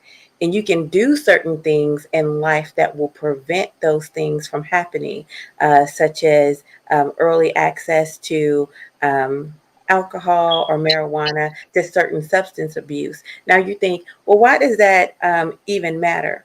It matters because a lot of male bonding takes place uh, with activities that prevents maturity from happening, including physical sports. And the first one that comes to mind is football, because there's a lot of head injuries there. All of those kinds of things affect your ability to have discipline and self-control. So you might actually want to be with one woman, but find yourself in not capable of really controlling yourself to a point where you get the things that you ultimately believe that you deserve in life. Interesting. Practical Absolute, welcome to Sage Talk. What's your contribution to Greetings. the conversation? Is there a question out of the 5 or 6 questions I asked? Is there one that you want to address, or uh, is there, just a broader conversation you want to have on the whole topic of a man whore, or men who have so much sex that they become whore-like, and then when they marry a woman, are unable to really commit to a woman that they choose as a wife? I would say the latter, right? But first and foremost, greetings to everybody on the panel. Hope Greetings. everybody's doing well, and greetings to everybody who's watching this amazing, amazing show, of course. But anyways, I like to say that on the topic of man whores, I have like a multifaceted thing I want to kind of say. I'm gonna start with saying this. What actually would be a question. Is everybody in here familiar with Genghis Khan? Heard of him? So Genghis Khan is arguably he probably should be in the Guinness Book of World Records for having the most children. And it was during the time where he was leading an empire that was the largest empire ever known in human history, right? So when you look at it, when you look at the idea of the man whore, I feel as though um, when we're discussing it, we have to approach it we have to be aware of which foundation we're coming from. And I believe there's pretty much two. There's the like primitive, and there's the societal base, right? So in terms of like a primitive nature of a man, there is no idea of the man whore. That doesn't exist. I would say it doesn't, right? But when it comes to societal constructs and what's been laid to be considered best for civilization. You know what I mean? The idea of the man whore is that's where it persists. So that's where I can see where Jay Prince probably can have some disagreement or whatnot with the idea of the man whore or whatnot, because he's thinking about it from the foundation of what a man is, the just straight primal, right? And every man has that in him. You know what I'm saying? But when it comes down to it, I will say that man whores do exist because I live in a world that's governed more by societal constructs than me allowing to be able to use my primitive, you know what I'm saying, outlook on life. But I'll also have to add a caveat. Provided that I'm Muslim, people in the chat know me as Gaddafi Abdur Rashid. Um, but since from an Islamic perspective, it says in the Quran that a man it's really advised that a man get married early and that he have two or three, possibly even four wives, provided that he's able to fulfill the requirements that are set in place for him to be able to have those wives, right? Um, the thing is that there's a huge misconception. Lastly, I would say there's a huge misconception with the idea between the male and the man. Man is a title. I don't like to just flat out, because I'm 23 years old. I have a lot more trials and tribulations and rituals to go through before I get to get the full fledged title amongst other elders who are actual men. However, there's a lot of individuals who are older than me, and there's a lot more who's younger than me who think that they are a man when they're just males. A male is not a title. You're given that because you have an XY chromosome. Um, Well, I would say so this yeah, with that's all regard I to gotta that. say. One moment. One thing I would say with regard to that, there was a time, we don't have it in society today, where there was a rite of passage for men. And that used to happen at the age of 13, 14, or 15, somewhere around there. So there was a rite of passage for when you went from being a boy to when you became a man. And we use the term man usually at the point of where you become the age of 18 at that point. Then you're a young man, right? As opposed to being a boy, because we don't have a rite of passage as a culture. What we have is you go from being an adolescent into becoming a man at a particular age, because by that age, you should have certain experiences taught to you by your parents, society, maybe grandparents, and education that should provide you with a foundation where you have a certain understanding to be able to reason and think through things that takes you from being a child or a young person into being a young man. And I guess by the time you're in your early 20s, you become a full fledged man, right? Uh, Cousin Joey, what would you like to add to the conversation, sir? Welcome to Sage Talk. How you Keep it doing, clean. Sage? How are you? I'm gonna keep it clean, man. I apologize. I remember the last time. I'll keep it clean. Uh, these are all first world problems. I mean, we're in the first world country. So the average male became grown back in the early 17 and late 1800s was 16 years old. That's when puberty hit. They got stronger. They were able to ride a horse. They were able to plow a field. They were able to grow bigger, get stronger, the whole nine yards.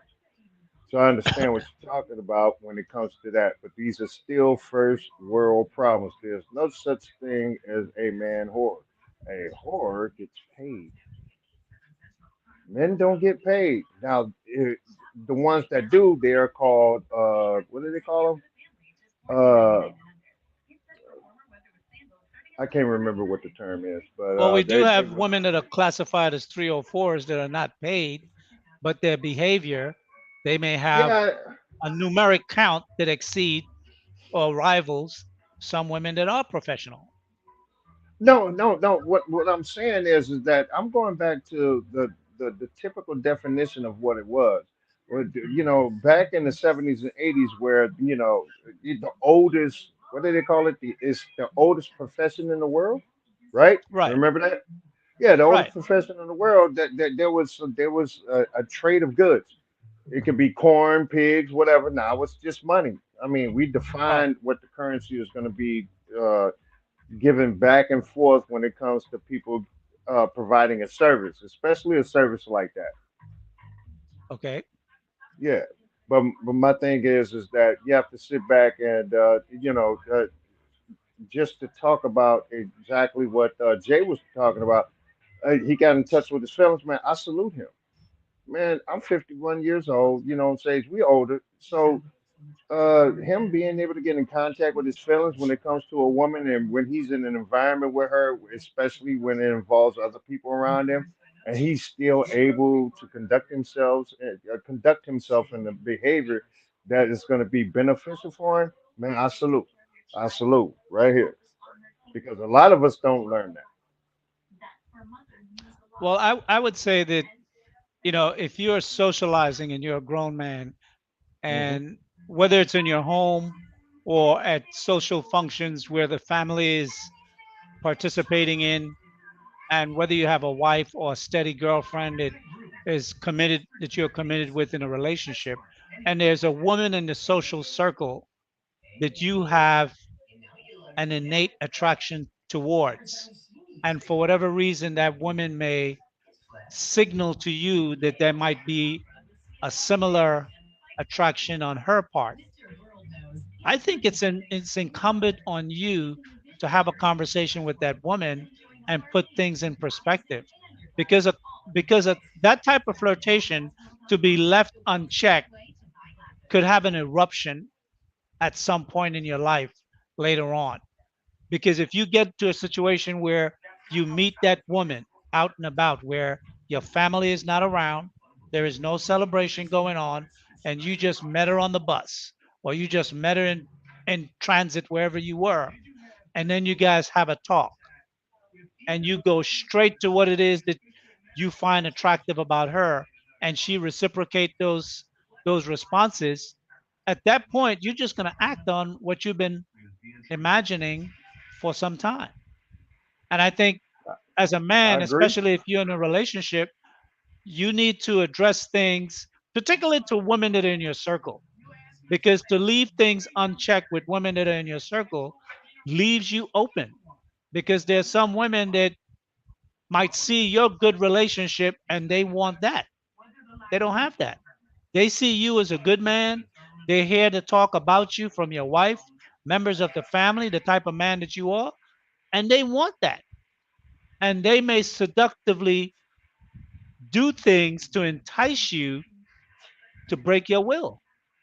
And the only way for you to deal with that is to talk to that woman and get it out of your system, so you can become a friend and keep it at a distance, or keep the social interaction in a certain place where you're not walking around having vain imaginations about this woman and how she might turn you on, so much different so than not only your wife but any woman that you have experienced or encountered with in many years of your life. That could But potentially be but dangerous. but Sage, you putting the onus on the man. I think everybody is equally responsible for their conduct and behavior. So I believe that the best thing for a man to do, for him to make it more palatable for him to be able to hold those conversations, is for him to think to himself, what would be the ultimate outcome, and what is she, not me, what she is trying to accomplish with the type of behavior she's displaying. And the reason why I say that is because most people are more motivated by what other people are trying to accomplish when it comes to whatever merit that they bring into your life than it is what you're trying to accomplish. Because not everybody is the bad guy, but everybody can be the bad guy. And that's the only thing. But your caveat was excellent, bro. Excellent. Well, definitely, I'm not implying that Jay is the bad guy. I'm not trying to imply anyone is a Oh bad no, I guy. wasn't talking What I'm about. saying Hold on, is, I wasn't talking as about Jay, man. yeah, No. as a man, in general, we have to become more patriarchal in our nature as men. And when we have things in our surroundings that interact with us, we have to set the tone of how those things interact back with us. Exactly. Yes, sir. Because if we allow the women to start setting the tone to those things, then we will find ourselves complaining about, the gynocracy and things that we complain about now, because women have been setting the tone to social cues and relationships within the society and the community and the black community and so forth. So I think as men, especially men who have a more traditional mindset and more patriarchal mental outlook on life, they should take control of the things that surround them. Back in the day, I farms, and when hey, we had we control everything on the farm. We set the tone. Now we don't have farms, we're in cities. But if you have a yeah, house or a household and you have social events in your household and you go to family reunions and things of this nature, as men of the family, those men should set the cues to behavior for the women and the children and other men in the family as well. And the men who are stronger leaders than others need to really set those tones, because sometimes whether it's a younger man or a man that have less discipline within himself tend to want to run rogue. And when a man want to run rogue, he has to be checked, because that can come back to have damage within the family. yeah, So I and just think hold, and I totally agree with you. All I'm saying is that at some point in time you get older, you have to control the narrative. And the way to control the narrative is make sure that everybody stay on point with the conversation that you're having at the time. And I think that we put the onus on women more than we put it on men. Say stuff. I listen to your stuff all the time, man. I got mad respect for you. But and the thing that I'm trying to say is that sometimes the conversation has to be dictated and shut down by us because it's been dictated and shut down by others for 50 years. That's all I was trying to say with that convoluted conversation that I just had. I not a apologize for problem. that too. Not Can a I problem. add something to that? I may have misinterpreted how I heard it then. Not a Can I? problem. Yeah, Clarified. I my agree. bad, man. Jay My Prince bad, and man. then Coach Love. What I want to say, Lee, you just made me realize, and it could be a lot of brothers that's out there in their 30s, 40s that experiencing this. I think you just made me realize I wasn't as brave like I thought I was. My confidence wasn't there. That's the core problem. And again, when we talk about our emotions and stuff, a lot of us men that's out there that's watching and stuff, if you don't ever practice your emotions and practice on how to use and express your emotions, especially to a woman, especially when you feel something deeply towards a woman, like for an example, that's where when people say they scared of rejection, but I mean, I could walk up to a lot of women and get rejected all day. But the woman that you really want, that you put somehow, I put this woman, I elevated this woman in my mind and put her on a pedestal. So I don't want to. What was going through my mind was like, okay, if I come to her and she said yeah, then all great. But if she say no, I done spent a lot of time in putting this woman on the pedestal. Where do I go from here? Now I got to work, build up this connection with somebody else, and that ain't something that you could just build. It just came naturally because at first I didn't even like this woman. I didn't even look at her like that. Well, she always had a nice shape. I looked at her like, okay, I want to smash this woman, but because she's one of my cousin's friends, and how do I view my cousins and them? I'm like, they won't be the type of women I would want to date. These my own blood cousins, but so I put her in the same category as her. But as I start watching her and start picking up on her, I'm like, damn, she's different She from moved cousins. differently. Right. Huh? She moved differently. She moved differently. She moves different. And then I did have one conversation with her. It wasn't nothing about this. It was like a small talk type of conversation. She was giving me we was helping my other cousin move, but I was riding the car with her. We just had a small talk conversation, but that conversation felt way more deeper than just a small talk conversation.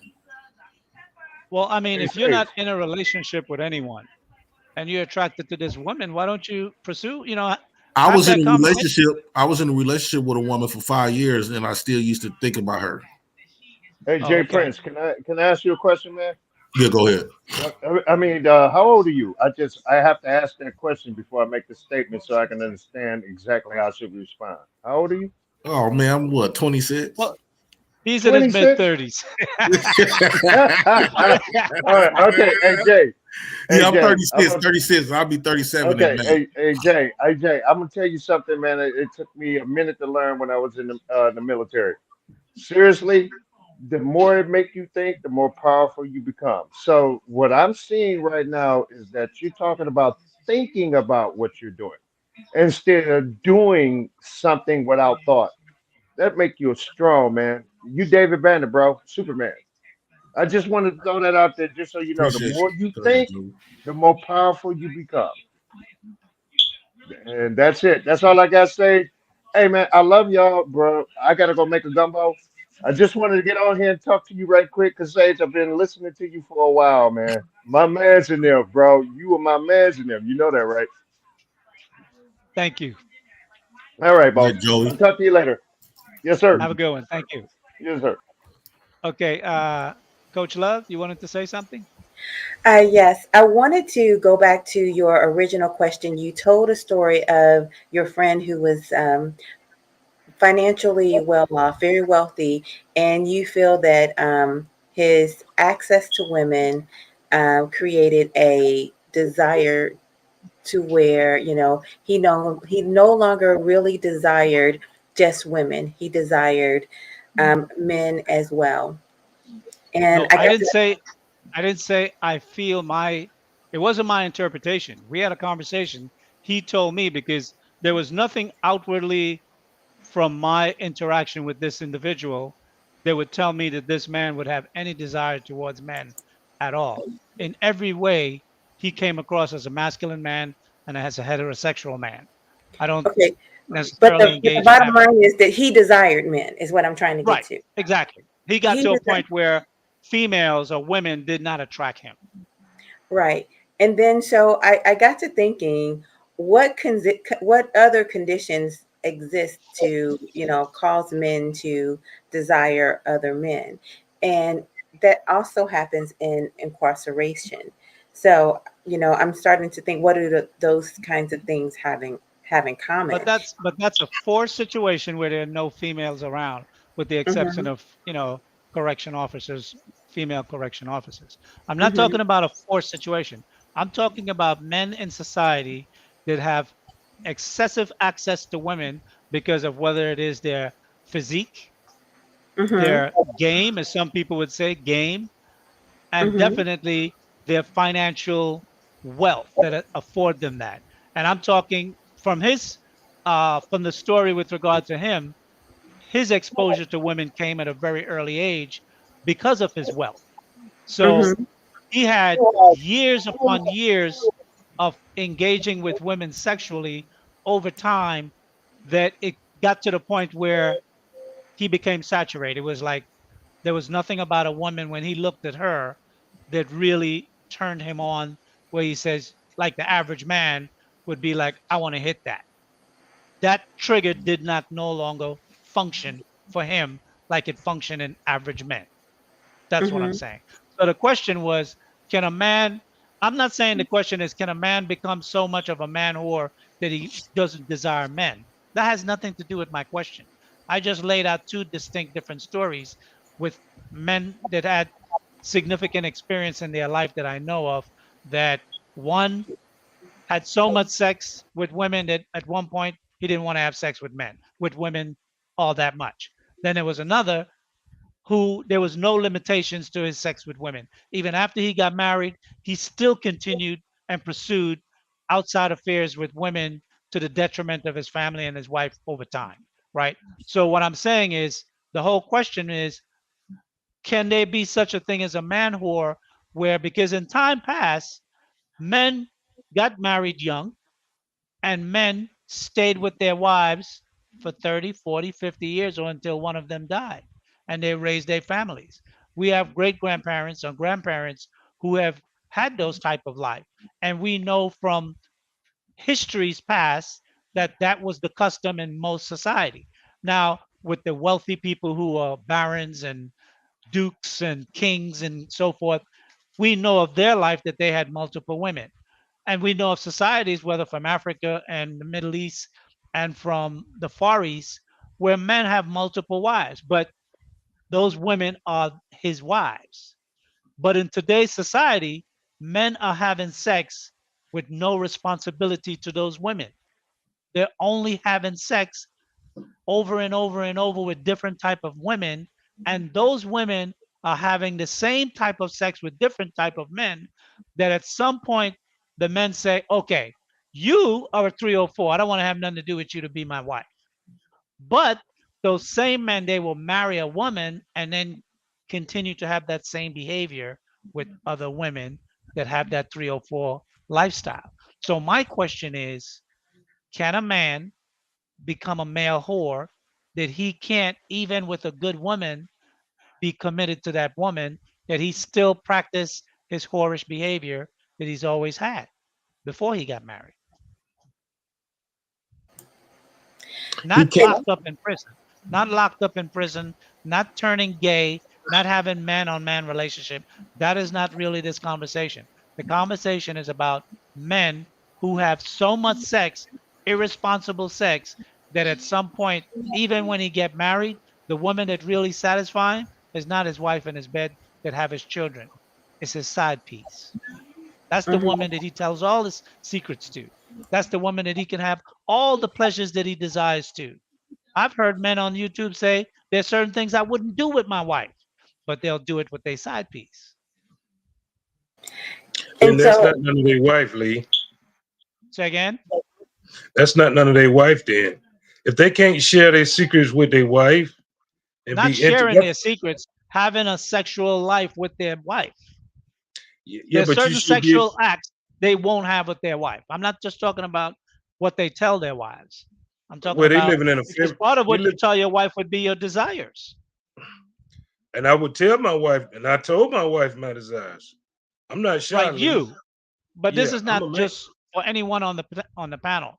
This is for the audience as a whole, right? Oh, There are okay, men okay.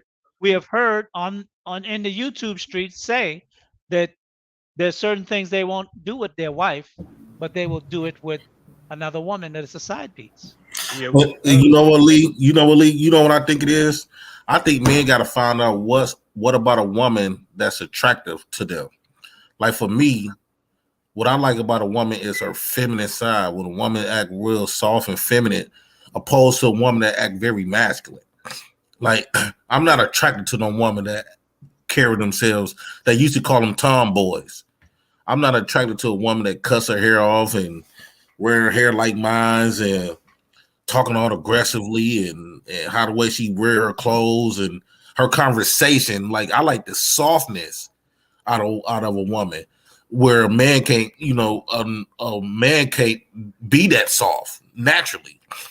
Whereas you get these women, I believe a lot of those men that do go to the other side, they usually be attracted We're to. not talking about men that go to the other side, Jay. Let's end that conversation. Oh, okay. We're not talking about men that go to the other side. all We're right, Let's talking Lee. say, about let me. men I got. who can't My be bad. I committed got. in a relationship, Hold on. that that continue to have external sexual relationship, even though they have a wife that they say, I want this type of wife. Right. I don't want a 304.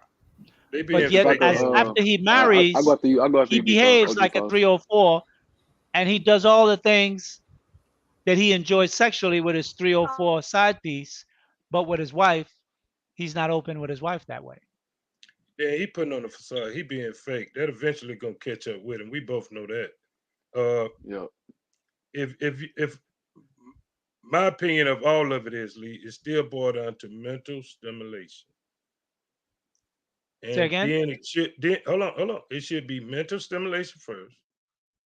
Well, character first, mental stimulation, and then physical attraction.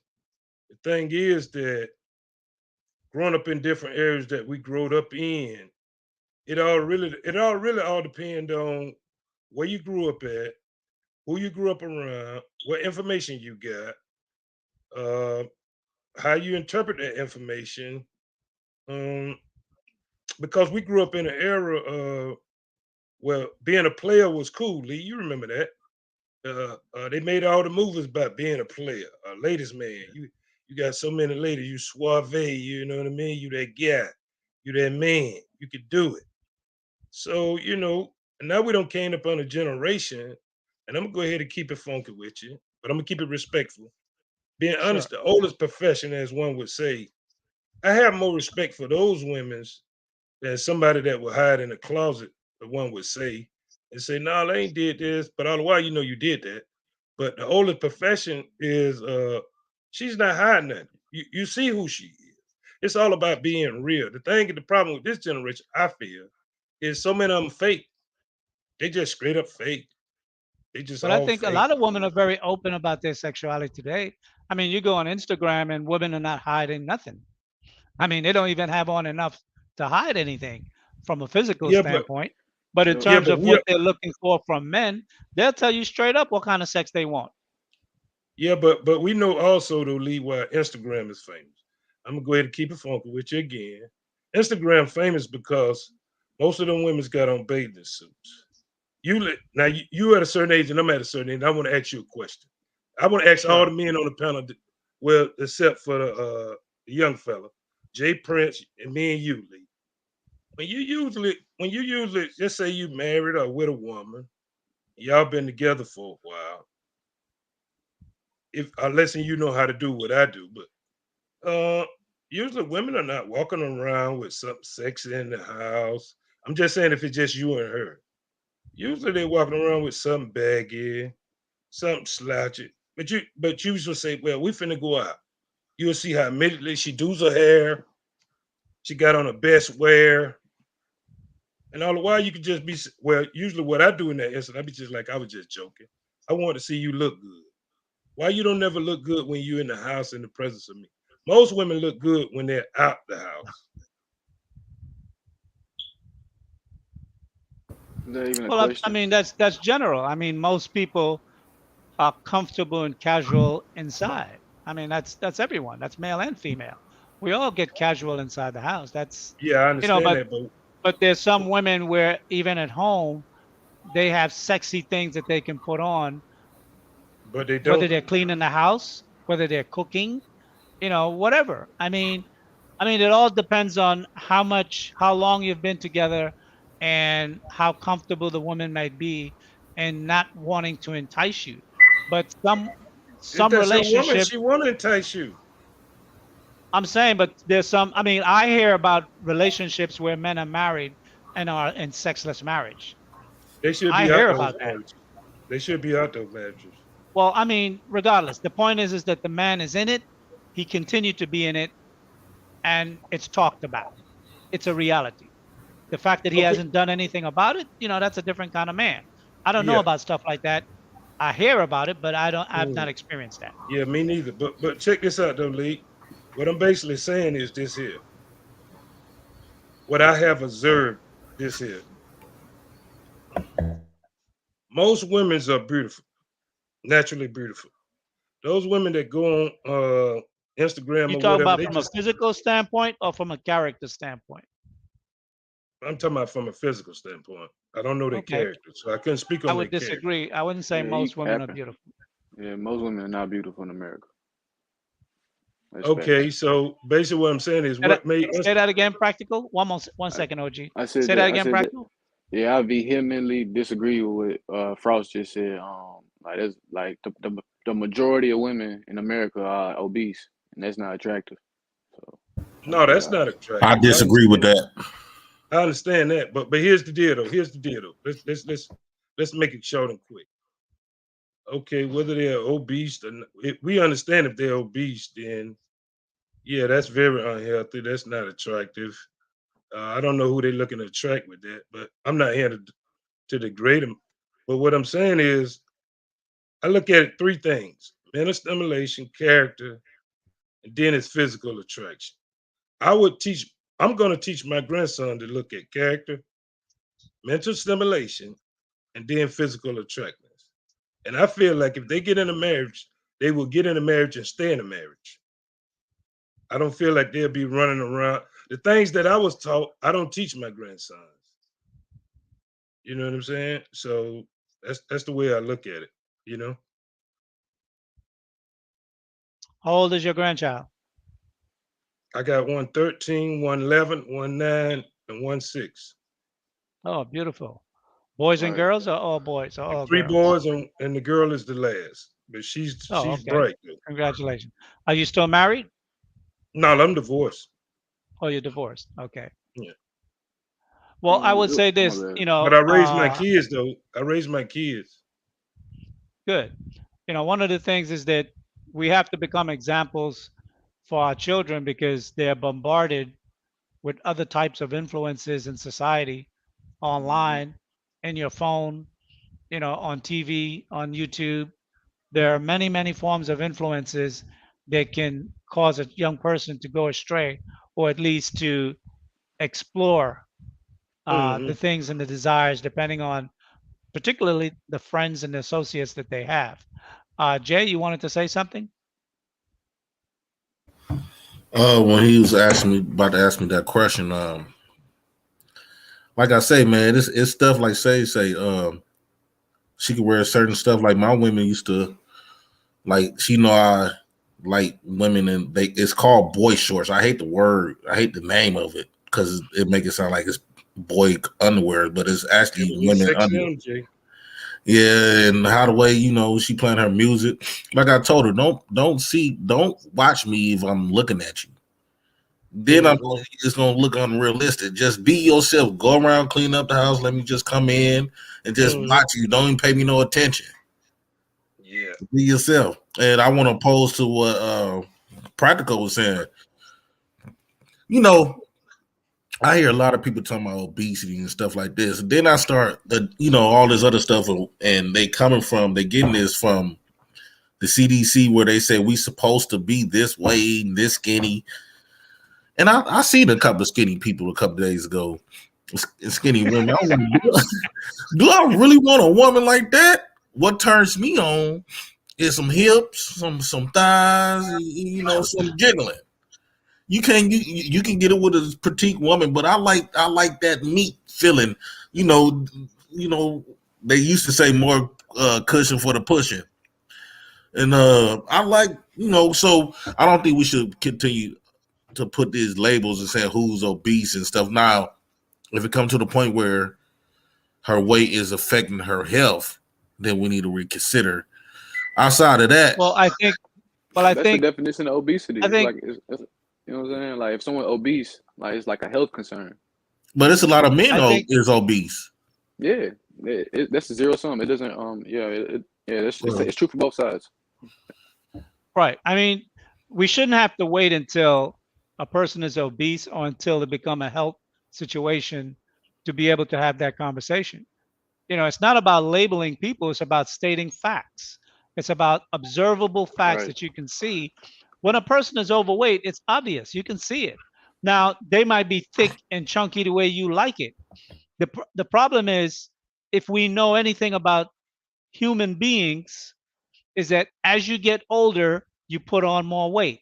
So if you are overweight in your 20s, you're going to be more in your 30s. In your 40s, you're going to be even more. And by the time you hit your 50s, that's where the obesity could set in. And then health problems become an issue because, especially for a woman, they have one fall at a heavy weight.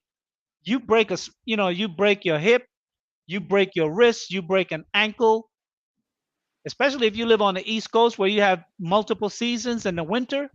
That could be a serious situation in how you get around after that. So, I Yeah. think we have become too accustomed to seeing overweight women and view that as being sexy. I'm not Right. telling nobody what to like. Trust me. Well, Like You like literally, what you like like. like You bone well, like let what me you density. ask like. Jay something. Let me ask Like Jay hold something. on, Frost. I just wanted to add to what he just said at the end. It'll be a concise statement. Women's bone density are there's less. Women have less bone density than men, so they have a less ability to accommodate that obesity. But men, there's a disparity between men and women in terms of obesity in the West, where women are extremely more obese typically. Um, so yeah, like it's a very poignant issue. Go ahead, Yeah, Frost. yeah, but Go ahead, Jay, OG. let me ask you a question. Do you think Lizzo is thick, or do you think she's obese? Well, let me look up Lizzo because this is the second time somebody asked me about this lady. Yeah, because she's obese. She's not thick. That ain't what you call thick. I'd add the word morbidly, arguably. Yeah, but see, I don't go. Yeah, she, looking at her, Lizzo is on the chunky side. That's not what I call thick. that's obese, right? Now the question is she obese? Yeah, or she's not? I don't want to disrespect the lady, but she's obese. She's obese. You're It's a not clinical disrespecting. You term. speaking It's your a clinical opinion. term. Clinical terms cannot be disrespectful. Facts don't care about. But feelings. actually, you know, well, when you call a woman like sometimes if you tell a woman you are obese, she would get real offended. Well, see, that's what I was talking about. Everybody being fake. That's what the cancel right, culture because if you did. can't tell a It person the made truth, everybody fake. and if you're not trying to insult a person, deliberately trying to make them feel bad, but you're telling them the facts of the situation, the truth about how they are presented, how are they going to ever look to make a change if they want to make a change? If Right, everybody just don't say nothing, she may think this is cool, And right, she do. I'm acceptable. But then And she all along, do. all these men are looking at her like, I wouldn't touch it. They'll have sex with her.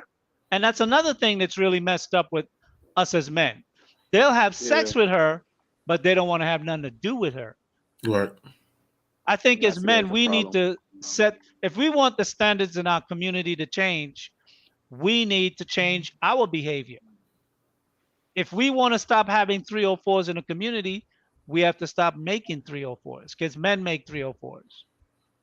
I totally Women agree. may hold the gateway to sex, but they ain't having sex with each other. They're having sex with us. I've been trying like practicing this dick discipline, and it's actually been feeling kind of good. You know, I never tried it Good. before. I'm glad to hear because one of the things is that the society that we want, we're gonna have to build it. We're gonna Right, have to make it. It's factual. You know, Factual. and if we say that women shouldn't be leading and men should be leading, then men should set the standards. And then we as men have to live up to the standards because you can't go around busting out every woman you meet and then Right. later on say, you know what? I want a good wife and there's no good wife because you're all a bunch of 304s. Well, guess what? Exactly. You and your homies made all these 304s. Not just one guy and his homie, but the society of black community by and large. There are Sage, let me more add on black that. men practicing having sex frivolously with all women. So now, if the majority of women are whores, and then Right. the majority of them were not raised to be wives, so now you have non-wives who are whores. Simple math. Yeah, but see, And Lee, we did that. I wouldn't Right. classify them as what you just said, because usually the oldest profession is what they call, that word whores. Right, but Uh, in today's lifestyle, that that terminology has broadened simply because not every woman have sex for money. yeah, but Right. what I'm saying though, in that instance, I would respect a woman that having sex for money than I would a 304. Because the woman that having Well, sex for money, she being real. It's all about being real. Let's be honest. So Most but men you, get but you upset see that because that yeah, that's where the it's a confusion problem with that lay in. statement though. Yeah, That's where the there's a confusion lay in. that's why Because they a asking woman would about say, body count. because that's where a woman would say, wait a minute, you respect me more if I sold my body and I just had sex with random men? Yeah, right. Because because that's she's what I not was about to faithful. say, Sage. She's not I faithful. used to It's the point of being believe real. what OG talking about. I used to say the same thing that I respect the prostitutes over the regular women that's doing it for free, but they both not good. Hey, However, I didn't the say they was good. I behavior, was talking about who the being real. behavior is the same. I behavior is the appreciate the same women that gave because I'm not the type of guy that's and gonna the be outcome. paying for no. You know, when I was in that I stage, didn't, you I know. appreciate now. I hear what you're saying, OG. Like the women that's charging it, at least they doing it for a purpose, either to No, pay it they ain't about they doing it for a purpose. It's about You're them saying because being they're real. keeping You it know real, what you but getting. there's a You problem know with what that you though. buying. It's just like going to the Despite it, store and buying a pair of shoes that say Jordan But then when you look Ain't in the real. box, they're not Jordan, bro. Right. It's all But there's a about being problem with that original statement though, and Frost. real. There's a problem with that statement though. So the problem that I'll pose, like I'm gonna go at it from I mean a layman term, but a chemical from a chemical base No, we don't want to like hear look, that. We don't want to hear nah, that. you're not the only one in the audience, sir. So you know what I'm saying? So just hang tight, sir. So when it comes down to molecules, right? For example, Jay Prince had literally said that there's energy transfer when it comes to sex. You know what I mean? And that is a factual statement, and it can be supported by what I'm going to say now. So when you interact with anything, right, there are a certain amount of molecules in your body, and every 5 years or so, an identical molecule is being replaced. Now, the reason why I say that is because when you're having sex with somebody or engaging in coitus, you're exchanging millions and billions of molecules, trillions of molecules easily. And these molecules are just not going to just disappear in 2 weeks just because they say that seminal fluid will expire in 2 weeks' time. No, that energy and the molecules that would have been exchanged can stay there for up to 5 years. And when it comes to women, right, in terms of their outlook on life, they're more in touch with their emotive, and they're more in touch with their the hormones that induce their emotive output. Now, let's say that these molecules are interacting with these hormones, right? Which is totally possible, right? So it could be over a year, several years, where a woman it can be chemically shown where a woman has a tie to a man that could have been up to 5 years ago. So regardless if she's keeping it real or not, if a woman is now having sex for transactions, she's now not only diminished the value of sex, she likely increased the propensity of sex because she's doing it for a very specific purpose. Whenever you fine tune something, you increase the efficiency. This is very simple concepts to understand. That's why I made it layman's, so everybody can absorb it, irrespective of having a chemistry background. Go I ahead. can understand it without having a chemistry background. Check out what I'm saying. This is what I'm saying, Mr. Lee. There's some people that play basketball for fun, right? And then there's some people that play basketball professionally. There's a difference. You're not gonna pay nobody that play basketball recreationally, but you will pay to go to an NBA basketball game, right? Right. So basically, Well, what I'm saying but is, men pay women for sex whether they're professional or not, Right. yeah, but because what I'm saying, you pay. It's not always an exchange over the counter, but you pay through taking them on dates, buying them stuff, paying for bills, helping them out with groceries. There are many different ways you can pay a woman, uh, whether she's in your life or whether she's just a woman that you mess with from time to time, where there's an exchanges of resources between you and her, and it's compensated by sex in the middle. yeah, but I understand that, Lee. But what I'm saying though, what looked like the problem to me is the 304s and the oldest profession. Basically, what y'all saying is that the 304s are acting like basically like the oldest profession, right? But when they're asked Okay. about it, they're saying, "No, I'm not that. I had a choice. I chose to do this. I didn't do it for money. I chose to do this." But what the Right, guys are because they're saying, using but the what the guy, same definition you say. Exactly. They're yeah, but using what, your definition. They're saying, I'm not a pro. yeah, I'm but not what the selling guys are myself. saying, but what the I guys am are saying, choosing to have sex with the men that I have sex willingly because of my own desire to be with that man. But her count could potentially rival a pro's count. true. She That's can what I'm have a saying. count That of That breaks 50, your analogy, 100, the multiple basketball hundreds of analogy. men over her lifetime. And women who are professional, they go in and out of the game. They don't always do it, from 18 to 50 straight. mhm. But what I'm saying is though, that's where the problem come in at.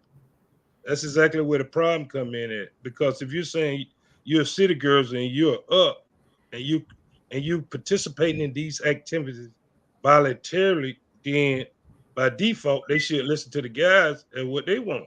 They saying they don't want you with this high body count. But the 304s are saying, Get no, off I that can bed have, frame like that. huh? But they're saying I can have many bodies as you have. Well, because women have freedom. Women have the freedom to choose, to work, to vote, and to choose sexual partners, however many they want. Major And problem. they believe that they can have as much sex as a man have as much sex. That's why my question goes back again. If a woman can have as much sex as a man can have sex, and a woman could be labeled a whore, can a man be labeled a whore? Yeah, they call them F boys. I mean, because we see like Nick Cannon and different cats who are having multiple children within the society, Right? They have the And they right? means call to do so. No and they call responsibility, not marrying any woman, just dropping kids because they're famous and they're rich. but That's we what I'm also saying. That we've been misled, though. yeah, The we reason also why, understand it's to their disadvantage to do that. We know that. By the age we is, we know that to their disadvantage. Because they're gonna That's be not put in a necessarily true position though. whereas Um, they're gonna be my a puppy. man. They're making That's these But not not women all in of the these men. men, all of these men are not young. These men are grown. They're in their mid to right. late 30s or early 40s. These are not young boys. You know, they got some young boys having that behavior, but we have also men who highlight the behavior who are famous, rich, and men of reputation in the society that people look up to, both male and female. Which Yeah, is but they ain't exactly showing why bad this is character. this is exactly why I had brought up previously the idea of the primal, which is I need a better term for, and the societal, right? See, if we be honest here, a man in 12 days time can produce enough seminal fluid to impregnate every eligible woman on the planet. We're designed to be able to do that. Name one species of animal that is mammal. This is not a Kevin Samuels talking point. Name one species of mammal that was a male that was monogamous all their life. There Right. isn't one. Well, the thing is what are we saying then? Are we just primal beasts? We're saying that there's double standards. I would say For who? that'll be the way to start. Double standards for Double who? standards for they affect both sides. They affect both genders. So and it can be viewed as a positive and kind, or the inverse of which, based on perspective.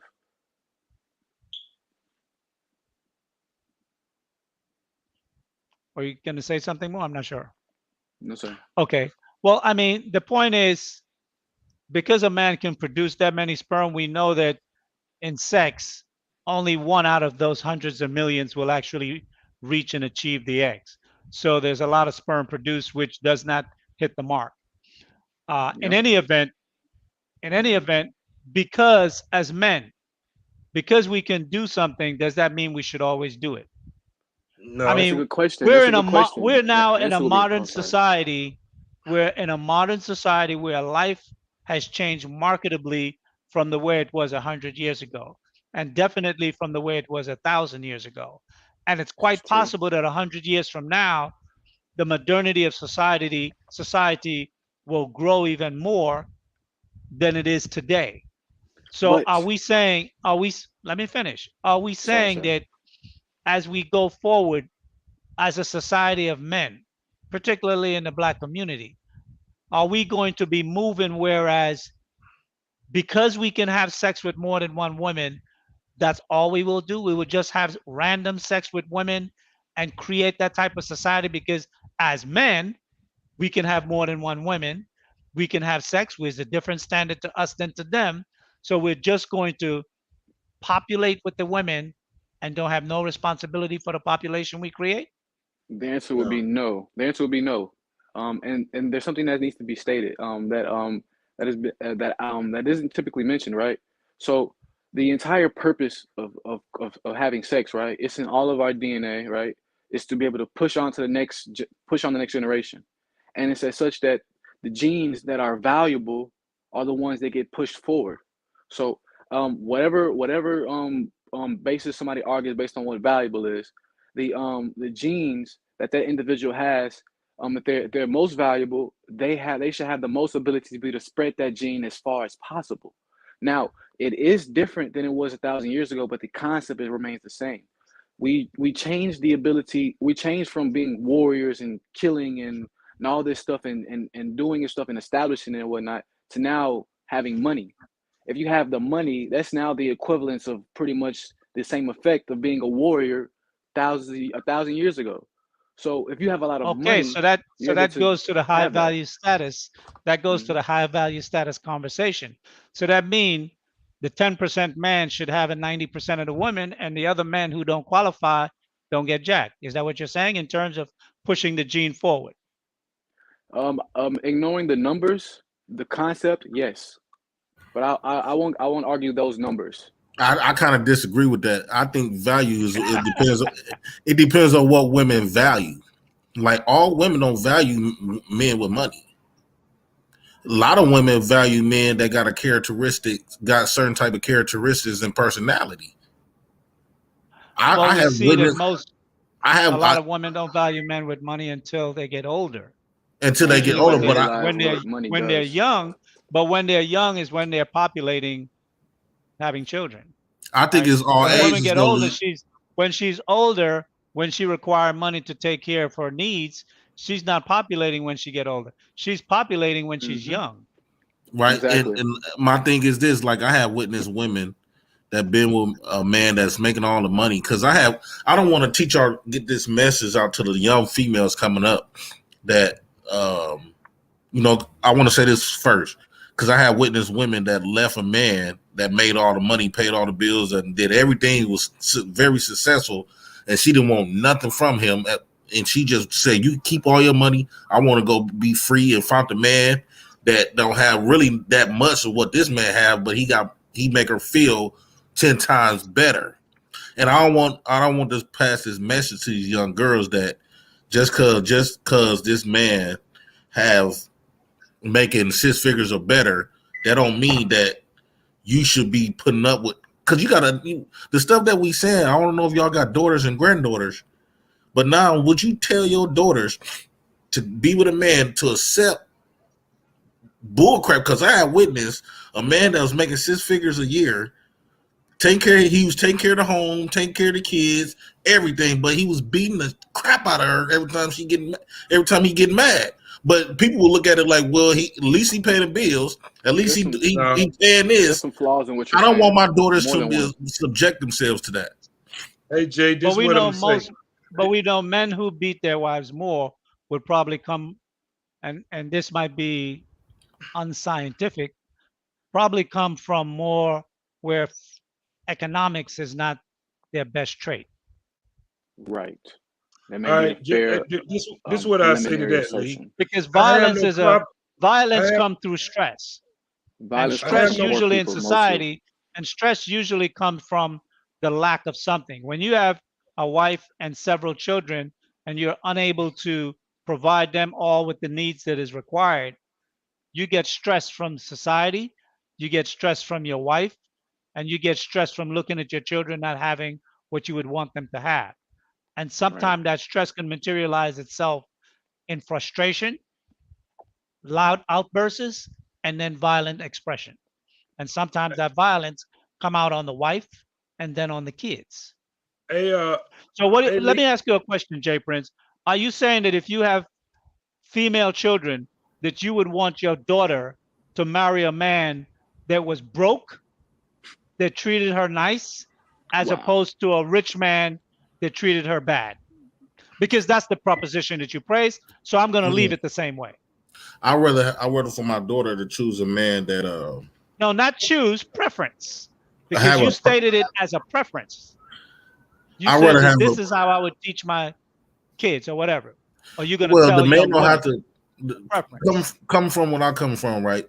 When I look at a lot of these successful these people that's in relationships that's got money, then I look at the people that where I come from that didn't have money. A lot of these millionaires and all of these people with relationships, their relationships don't last that long, opposed to the people that is broke. They But broke relationship, people they got more relationship to don't add, last they got long more either. value. Come on, broke people relationship don't last long. Guys in the hood are just running through women left, right, and center, man. Come on. Let's be for real. You right, Sage, but it's also relationships that's they broke, but they got more to offer each other. Like No, money is not the I answer. We coming off asked saying, I asked the particular scenario. Can you answer that scenario?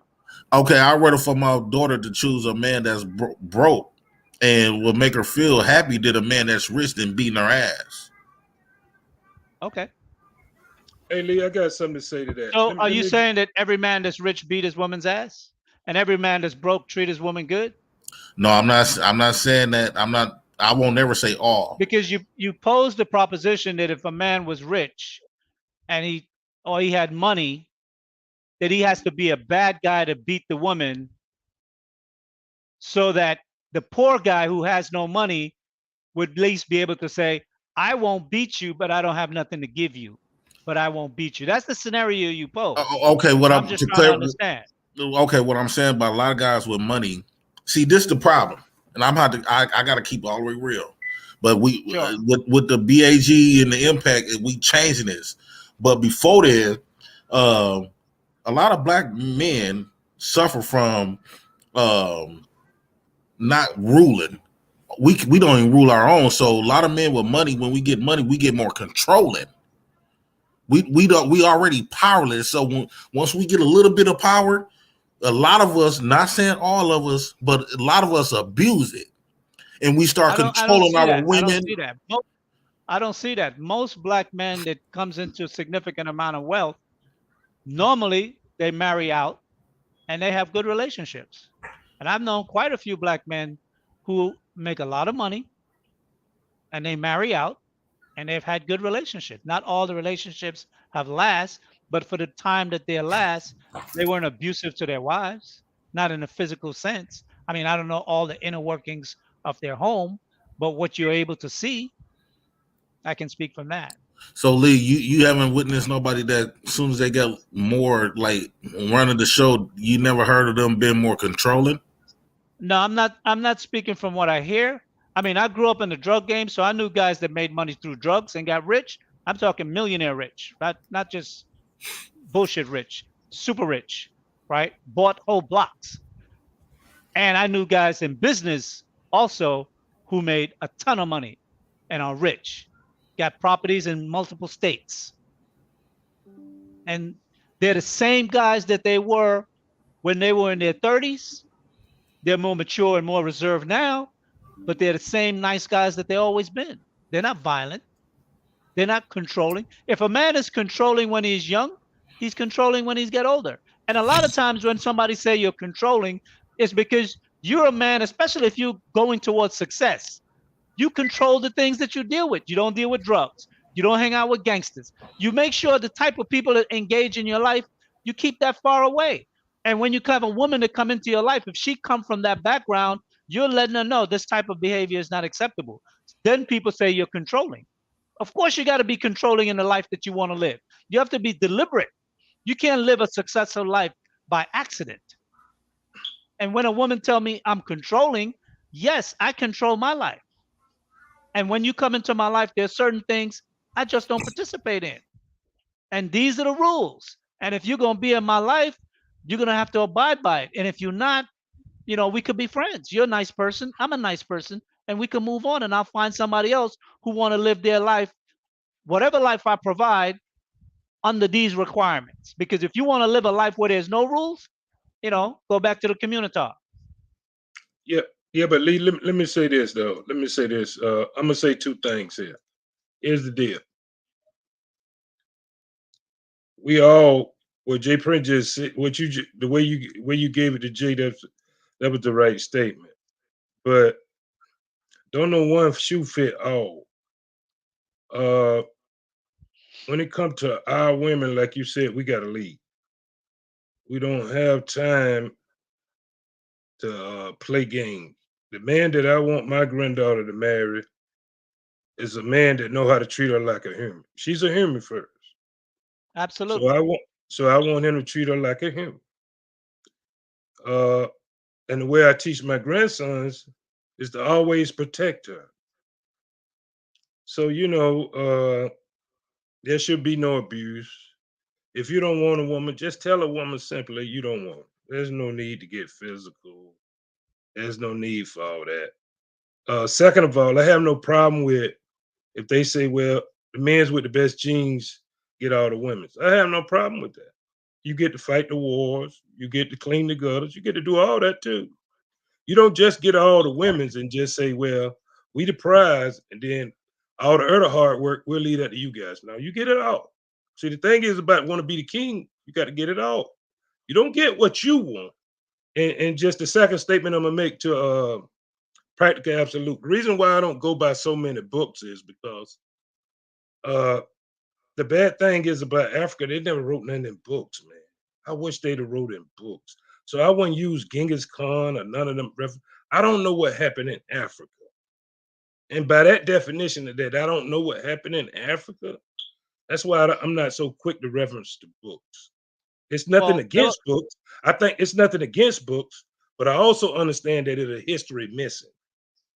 And so with that history being missing, that's a and we good people, but we don't never write nothing down.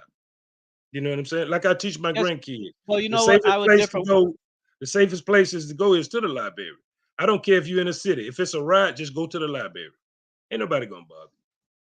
I would beg to differ with you. I think we do write things down.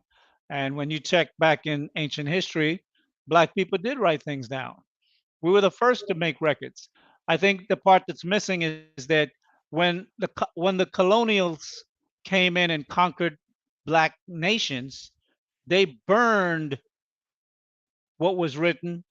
They took what they wanted, the artifacts, and they burn and destroy the histories. And that's the part that you and some men might be lacking in awareness to know.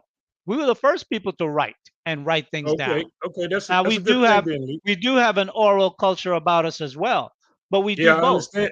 I understand the We oral talk culture. about our culture, but we also write it down. And I Yeah. think as today, we can't account for what has been in the past. We can account for now and what goes forward. What are we going to do now and going forward? That's the point. That's where it really counts. Because we can't change yesteryear. We can't Well, I'm change with 1,000 BMG. years ago. I'm with BMG then. I like the way we going. I believe in Okay. that we. Okay. I believe we pull our Well, resources together. Hold on, definitely Lee, let me join up on finish. the Lapeef. Definitely Yeah, join up on the Lapeef. And as the other aspects roll out, we're gonna, be dropping more information as but, well. but let but let me And finish. sure, go ahead. Let me finish what I was saying. I believe that we got to pool our resources, and I believe we got to do like everybody else. You got to have lobbyists. If you don't got lobbyists these days in time, you just playing games with yourself. If you don't And have one what? last statement. You just playing games with yourself if you don't have no lobbyists. If you don't have no lobbying power, you just playing games with yourself. Number two, what I say is, it's a dude. I can't think of her name, and I can't think of His his name. name, but they was on Breakfast Club like last week, and they building a $3.6 billion project in New York City. And I advise everybody to go to the Breakfast Club and look that up because that what they were saying was very real and very practical, and it's aligned with what you're saying, Lee. That's what I'm saying. Okay. And those were brothers? It's a sister and it's a sister Okay. Well, with, yeah. but her family company been in effect for 230 years. A sister? Yeah, sister. It's been in effect for She's 230 years. she's she's ADOS or she's from another country? No, she's right here. She's right here. No, I It been mean, here. for 200 and something years, we was in slavery, bro. So I'm like trying to figure You out what know you you mean. Yeah, but listen to me though, Lee. They company been in let me look it up real quick. I get to you 1 second real quick. But what I'm Sure. saying is though, they family business been in business. And you got this brother, his name is Peoples. You probably know him. He from Washington, Yes, but he moved. yeah, he's a real estater. Yeah, well, Yeah, he building I saw a brief intro on him last week. Yes, I did. yeah, well, you need to go back and just look at the Breakfast Club and and listen to the whole interview. Not just part of it, just listen to the whole But he's interview. married to a white woman too, though, right? Yeah, he married to a white woman, but Okay. there's plenty All of right. black guys I mean, married to a white. I don't have any problem with that at all. Who he Oh, chose to okay. marry, But you know. but he married to a white woman, but he pro-black. Sure. Only thing No, you got absolutely. some black people married to black women and they're not black. So But how No, can you be I pro-black I married don't. outside your race, though? huh? How can You you be can be pro-black pro-black and be and married. marry You outside can your be. race? You can. You can. You Yeah, can. you You can. can, Jay. And You I can think marry that's whoever the you next want. level. That's the That next don't level of change the your manosphere. mindset. That's the You next got level some of the black people manosphere. married to black people, Jay, That you and can, they won't deal with you. You know why? you got black people who are more self-destructive to black people who marry black people, and you have black men who marry white women and do more for black people. Trust me, Okay, okay, there okay. are. Here we go. Her name, Just, her name if we're Shirley. just gonna go on color, we gotta call a spade a spade. There's some black people who are detrimental to black people and detrimental to black families, and And there's that's some what. black men who marry white women or women of other nationalities, and they're doing more for black people as they get more accomplished. All right, Sometimes it's not always recognized or publicized, but when you hear about it, they're doing more. And it doesn't mean because they marry white, they can't be for black pro-black. people. Exactly. We got to get All right, off that kick. We all got to right, Lee. Her stop name. because the most successful of our black men don't want to deal with hard-headed, difficult black women when they become successful. That's plain and straight. You just talked about masculine black women a little while ago, Jay Prince. And some men don't want to deal with masculine women, black or otherwise. But we know our sisters project it more than others. There are women who do project that trait as well, or characteristic, I should say. It's not a trait. But our women tend to do so a lot because it's the way they were raised. And the thing is, as men, when a man becomes successful, a multimillionaire running a corporation or multiple businesses, he needs a woman that's supporting him and down with him. He don't need to be fighting. And a lot of times our women are always adversarial, competitive with us when we're trying to build the same thing. Go ahead, OG. Her name is Cheryl McKenzie, and his name is Don Peoples. It's on the Breakfast Club. It's an hour and 8 minutes. I advise Okay. every black man or black woman to go watch that. That's very Okay, cool. important, and it headed in the way we headed, Lee. And you need to because we can do great things. We can rebuild our communities. There's no excuse that we can't. If our Absolutely. ancestors did it, we can do it. But we know what they built. A lot of, well, like you said, burnt down. So our obligation to the next generation, because I listen to you, and I want better for my grandboys and my granddaughters. Absolutely. So I'm willing Absolutely. to do whatever it takes. All this fake talking. But you All know that. what? For the hold Hold on, on, I hold Jay, on. just for Let the me want to finish, audience, pose Jake. Let me for the something. finish, audience, Jake. the Let name me is finish, Jake. Cheryl McKissick. It's Cheryl Yeah. McKissick and Don Peebles. Yes. For the Kissick, McKissack, and Don Peebles, Peebles. Yes. Yes. Okay. Go ahead, Yeah. Jay Prince. 1 second, I OG. just Go ahead, Jay I Prince. just want to pose something, right? We say that black men is the leaders of the black community, and black men should be more accountable and more responsible for the black community. Black women is part of that. No one said they're not. What's the point? What I'm saying is like, okay, it's a lot of us black men that's joining the group and stuff. We want to see different, but the way we is right now, we not at the best stage. A lot of us not at the best stage now, but a lot of us growing. Like myself, when I first came on the panel, I was way out there, but I could see myself, I could feel myself growing in the right Right. direction and stuff like that. I'm just touching on with because I'm big on trying to create black by black. I'm You big on still that gonna too. have That's what that, Jay. that's that's what BAG is going, right? But what You I'm still saying gonna too is that we can't we can't uh we can exclude black men who are successful that are doing things publicly, openly, publicly want to do things for the black community and to help black society grow. And just because they got a wife of a different color, that we're gonna ostracize that man and say you ain't you ain't part of the black community because of the wife you chose. That's garbage.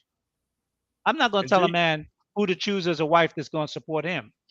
In the time in which he grew and the exposure that he had with women, there was a time and choice when a point in time where he chose a woman. And of all the women he could have chose, that was the woman that struck him as the best woman to build with. And if they're 30 years later and there are billionaires building and he's doing things to help the black community, I would say he made a good choice. But Jay, this is what I want you to understand, my brother, and I want you to understand this very well. But one thing you got to understand about this, the way this thing going is, you got some white people that got more love for black people than black people, but not to cut that serious off. You for years, the black community ain't going nowhere, Jay, because for years white men slept with black women, and it's no problem. For centuries, as a matter of fact, and it was no problem. So I don't see why a black guy marrying a white woman should be a problem. We trying to get things built. All hands on deck. That's what we need. Whether That's a good he term. I married to a like that. white woman, All whether he hands married on to a deck. Spanish woman, whether he married to an Oriental woman, if he's a brother and he want to help us rebuild a black community, we're not going to discriminate on him for that. We got We to want go to build a past that black community. because his kids are going to be looked at as black kids, Yeah, mixed or they're not. otherwise. They're going to be looked at as black kids. Yeah, You know, it's just thinking like when black people. and It's black just first. There's nothing wrong with that, but you don't know in the next 3 to 5 years as you grow as part of Black Alpha BAG group, you might meet a woman in your walks of life at one of the impact meetings that might not be a black woman, and she might be supporting black causes, and y'all may strike up a conversation, and 2-3 years later y'all married, and she ain't black. Are and we you, and now you, going to turn on you and say you not for black people? Come on. you We got got to to also stop trying to tell men who they choose as wives, black men who they choose as wives, if they're still putting forth a hand to build in the black community, that we don't want their help because they chose another woman to marry. That's what women do. Men don't do that. we got to use common sense, Jay. Either the common sense say we build a black community back the way it was to its prominence, or we don't. But hold on, though. One more lie I want to get straight because I get tired of hearing this lie. 100 years ago, Well, they like to say, well, let's start to wrap it Grandpa down. ran. Let this be your last. Oh, gee, let this be part of your closing statement. We'll start to close down. Okay, Then practical okay, absolute, and then Jay Prince, and then I'll close out. We're in the okay. 3 hour Jay mark. Prince, one of the biggest falses that's on YouTube right now is that Grandpa did all the dirt and Grandma didn't do no dirt. That's a lie. Grandma had a lot of kids that wasn't Grandpa kids. But we ain't gonna worry about that. That's water under the bridge. What I'm still saying is we still gotta build a black community. Don't believe everything you hear. Don't believe everything you see. The point is to build the black community. It don't matter what color they is. If they want to help us build a black community, that's our first, second, third, and 10,000 goal. It's just to build a black community. Well, I would say That's this what as a caveat. 1 second, practical.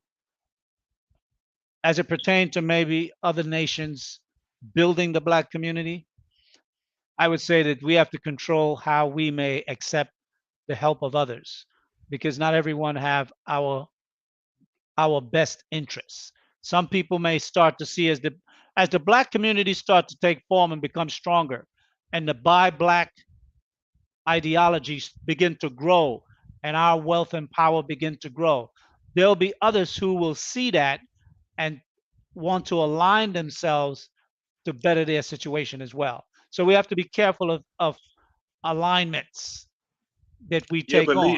But it's a common sense. I'm talking about a black man who may be married to a wife that is non-black. That's what I'm talking about. Yeah, That's a but different situation. it's a way to handle that, Lee. It's a way to Yes, handle it. of course. I'm not saying that It's we a should way to not. handle I'm that. just We saying that we wise have to be men now. mindful. I'm Yeah, not but I'm saying that we saying, shouldn't. I'm just saying we should be mindful of those alliances. yeah, but we are Because wise many men, times Lee. we get into alliances and sell ourselves out, trying to Hmm. be too good. That's what our forefathers did in the 1960s when we were supposed to get our reparations through the civil rights. Instead of we creating the Immigration Act of 1965, it should have been the Immigration Act of 2025. So we could have had a good 50 years, 70 years to catch up on the 200 years of what was taken away from us.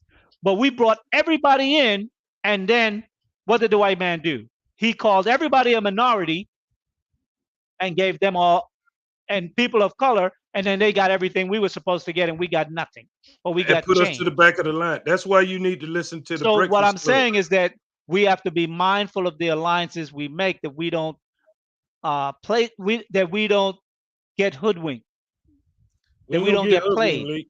that we don't get played. Because we have to understand that anyone who wants to align with us that is non-black has a purpose. They see a benefit to themselves first. And we have to make sure in those agreements and negotiation that we get the lion's share. And if we don't, it's not a good alliance. There Period. you go. There you go. That's what I was talking about, Lee. Okay, I got you. We think I in the agree same with you way. 100%, my Practical brother. absolute. All right, so when it comes to like my closing remarks on this topic, right? I like to bring up something that Sage had brought up in a previous video talking about the idea of the monolith, right?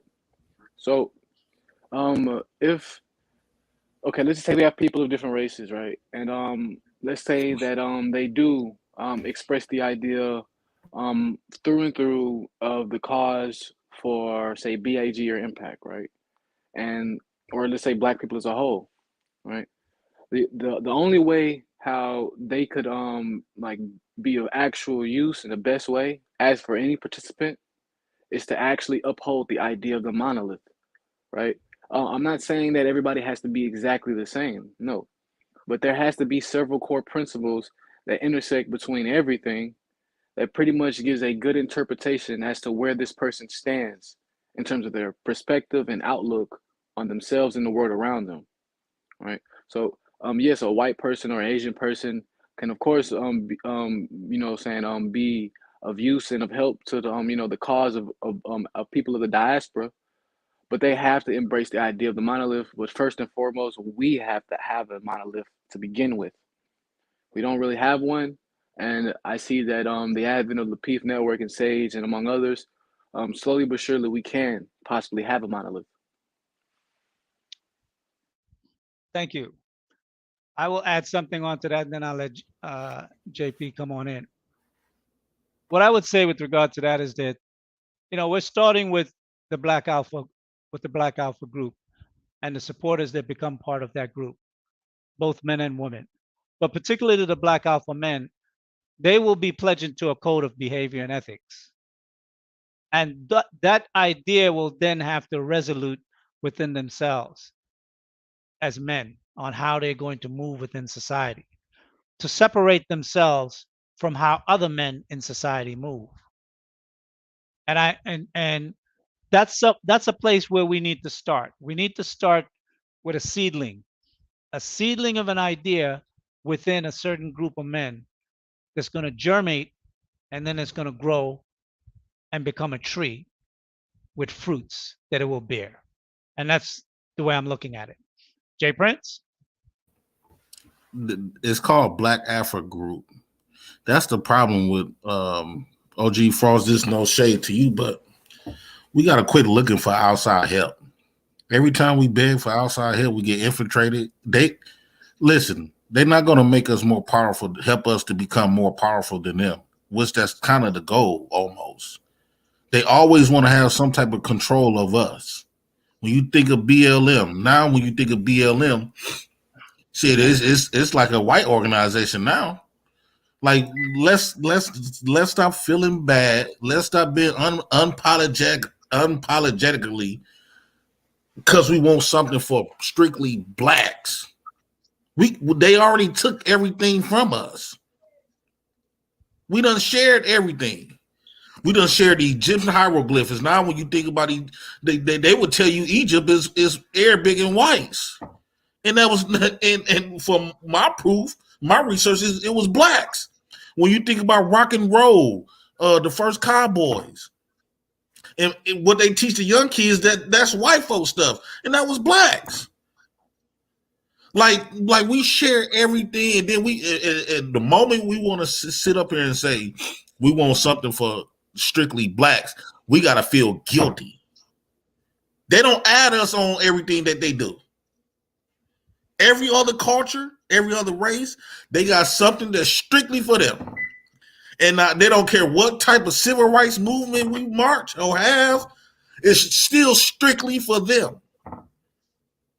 Let's stop trying to add in everybody. You want us to beg the people that's got No, I us in didn't this say beg position? nobody, J. Prince. No, okay. I'm not saying you, OG, second. but there's a lot of people with that argument. They want us to beg the people that put us in this predicament in to begin with. Like we in this predicament from other people. So let's just stop trying to add in. We've been infiltrated so long. We don't need to be trying to make these people our friends. Just because they smile in our face and not beating our butts no more, that don't mean that we are best buddies. We have no permanent friends nor enemies, Jay. I understand the situation we you're do talking have about, permanent enemies. but this organization will be run by black men, Jay. Black men with black wives. This organization will not be ran by men. He was just talking about donating funds, Jay. He wasn't talking about running this. The problem is when these people start donating funds, they don't run nothing, Jay. They just donate. They want their 10% of power. They not gonna get no power. They don't get no power because they donated money, Jay. And stop saying somebody begging them. Ain't nobody begging them for nothing. Wait, isn't that what lobbying is? Like you literally no giving lobbying money so is that you get power. Lobbying is if you don't understand what lobbying is, bro. No, I understand what lobbying is, sir. Effectively, you're still spending money to effectively get power. You know what I'm saying? Well, that's what I said. That's what everybody else do. That's how men do with women. That's how men do with women. They give women money to get something in return. Hold on, Jay Prince. I know this is this was like very like this happened very fast, right? I mean, like this is no attack on you at all, OG Frost, right? But like I made a statement and you just disagreed, and it was actually a statement that was that you actually agreed with. And before I got to explain it, you rolled your eyes. You know what I'm saying? Like no, hold on. Now you got. Now I will listen to what you're saying. Don't do that, homeboy. I don't roll my eyes. I'm not no woman. I don't roll my eyes. That's something I don't do. That's what women do. I was just clarifying. Whatever I got to say to you, homeboy, I would say it to your face. I don't roll my eyes. I don't play them games. I was just listening to see what you had to say. That's all. Now, if lobbying is the way we gain power, isn't that just the way we gain power, homeboy? That's the way the game being played. You got to play the game the way the game being played. That's all I'm saying, homeboy. It ain't nothing personal. It ain't nothing personal. I'm not upset with you and Jay. And you can mention my name. I'm not gonna get emotional and get all upset because you mentioned my name. But one thing I didn't say we was begging somebody. And I didn't say somebody gonna come in and get 10%, 5%. They don't get nothing. They just donating, Jay. They just donate. Ain't nobody said they gonna run something. Ain't nobody saying that they Mr. Lee can explain it better to you. They're not gonna run nothing, Jay. Yeah, I can explain it. Jay, was you finished what you wanted to say? Yeah. Okay. Well, I will say this with regard to Black Alpha and the organization. That's a Black organization, and that's a Black man's organization. And with regard to the support and the donations that will be coming in for those who want to be members, particularly on the Lapeef Network, we welcome all supporters. This is not a show that I know that there's a large percentage of non-Black people that support, but for those who are non-Blacks that want to support, I welcome it. But with regard to the Black Alphas group, the men who will be a part of that and pledge, that's going to be all Black men, 100%, because that's about the community. That's about us making a ground level change in the thinking, the mindset, the opportunities, the prospects, the future of Black men, whether they're 18 years old or whether they're 68 years old. I don't know. You know, at any age where they are capable, where they say, you know what, I recognize as a man, I'm thinking in a very similar way to how these brothers think, and I want to get on board. And the men who are thinking that way, those are the men that we're going to be flowing with. And we're going to make the change. And with regard to selling out, I'm not the selling out type. So that's not going to happen, right? One of the things I will get put into the bylaws in the future is going to be dealing with potential investors and things like that that may come in, how those things will actually work. So we don't necessarily get controlling interest by outside groups. I'll make sure, those things are put in place. But I want to thank everybody who participated in today's show. I know the topic was a bit off in a sense that how can a man be a whore? But the reason for me bringing up this topic really trickles into Black Alpha. What is the behavior that we as men are going to set in the community? Are we going to continue to create more 18, 19, 20, 25, 30-year-old women who have bodies under their belts because we just want to get all this experience? And how much experience is enough? Is 50 women enough? Is 100 women enough? Is 200 women enough? At what point are we as men going to set some standard to our own sexual behaviors to be able to get the wives out of the community that we say we want? Because we're having sex with the women in our community. So if they're turning into whores, who's doing it? Who's doing it? Unless they're screwing a bunch of white guys that we don't know about, they're screwing brothers in the community. So our hand is knee deep in making them whores too. So what I'm trying, what this conversation was about in a roundabout way is what standards are we as men going to look forward to set as we go forward to rebuild our new Black community? We can't be running through every woman and then sit back and say, where the wives at? Because we will be teaching our daughters to be wives.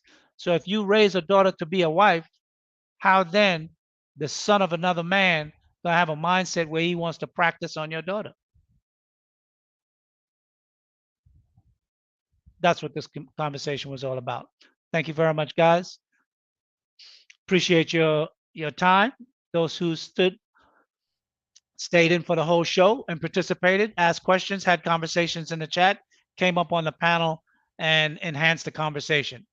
Thank you for tuning in to Sage Talk, and we look forward to seeing you another day, next Sunday. JR, take us out with some good music. I certainly will. Certainly will. I'm going to be I'm trying to post this real quick because we do have some sponsorship opportunities for people that want to participate with the live show. So I'm trying to post that. So make sure you guys go in and click that link, get your tickets. We are down to the last bit of tickets, the last batch of tickets. Yeah, next month coming up. Yeah, and that's right around the corner. We got one more day, and then we'll be right into April. So just make sure you guys click that link and get your tickets. Give me 1 second, Lee. I'm trying to post this right now. Sure.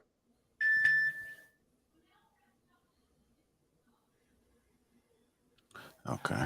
Jay Prince, I like the hat, tie, and vest. Yeah, that match. man. Thank you. And your handkerchief. You look at G Money there, bro. Hey, you what got up? the flower too. I just have on a vest. You full blown, baby. I like it. Yeah. Gambino. Hey, because I was real serious about the pledging and stuff like that. So, I'm trying to make it a part of me. I think this is the first step. One day out of the week, that's part of the developing a mindset too. Training yourself to be disciplined in a certain way. Mm-hmm. Right? Whatever it is. Wearing a suit or a jacket one day out of the week on a day when you don't have to work. It's not a work day. It's a discipline that you're building within yourself. And not only that, it's a comfortability that you're developing with yourself. Some men have never worn a suit in their whole life. They don't know. For them, that's like a snake out of his skin. They are uncomfortable. They don't know what it's like to put on a suit and tie and dress in that manner. They are totally like a fish out of water. So some men are learning how to do that or getting that experience for the first time and know, the bragging rights that you get for sporting like that. Hey, it made me feel confident. And the compliment, exactly. Some men get, they get this, all the bragging rights from, hoodwear. And they're good bragging rights for that. But usually that should transition by the time you get out of your 20s. That should transition and you start becoming more mature and dress for other occasions and broadening your repertoire of fashion. right?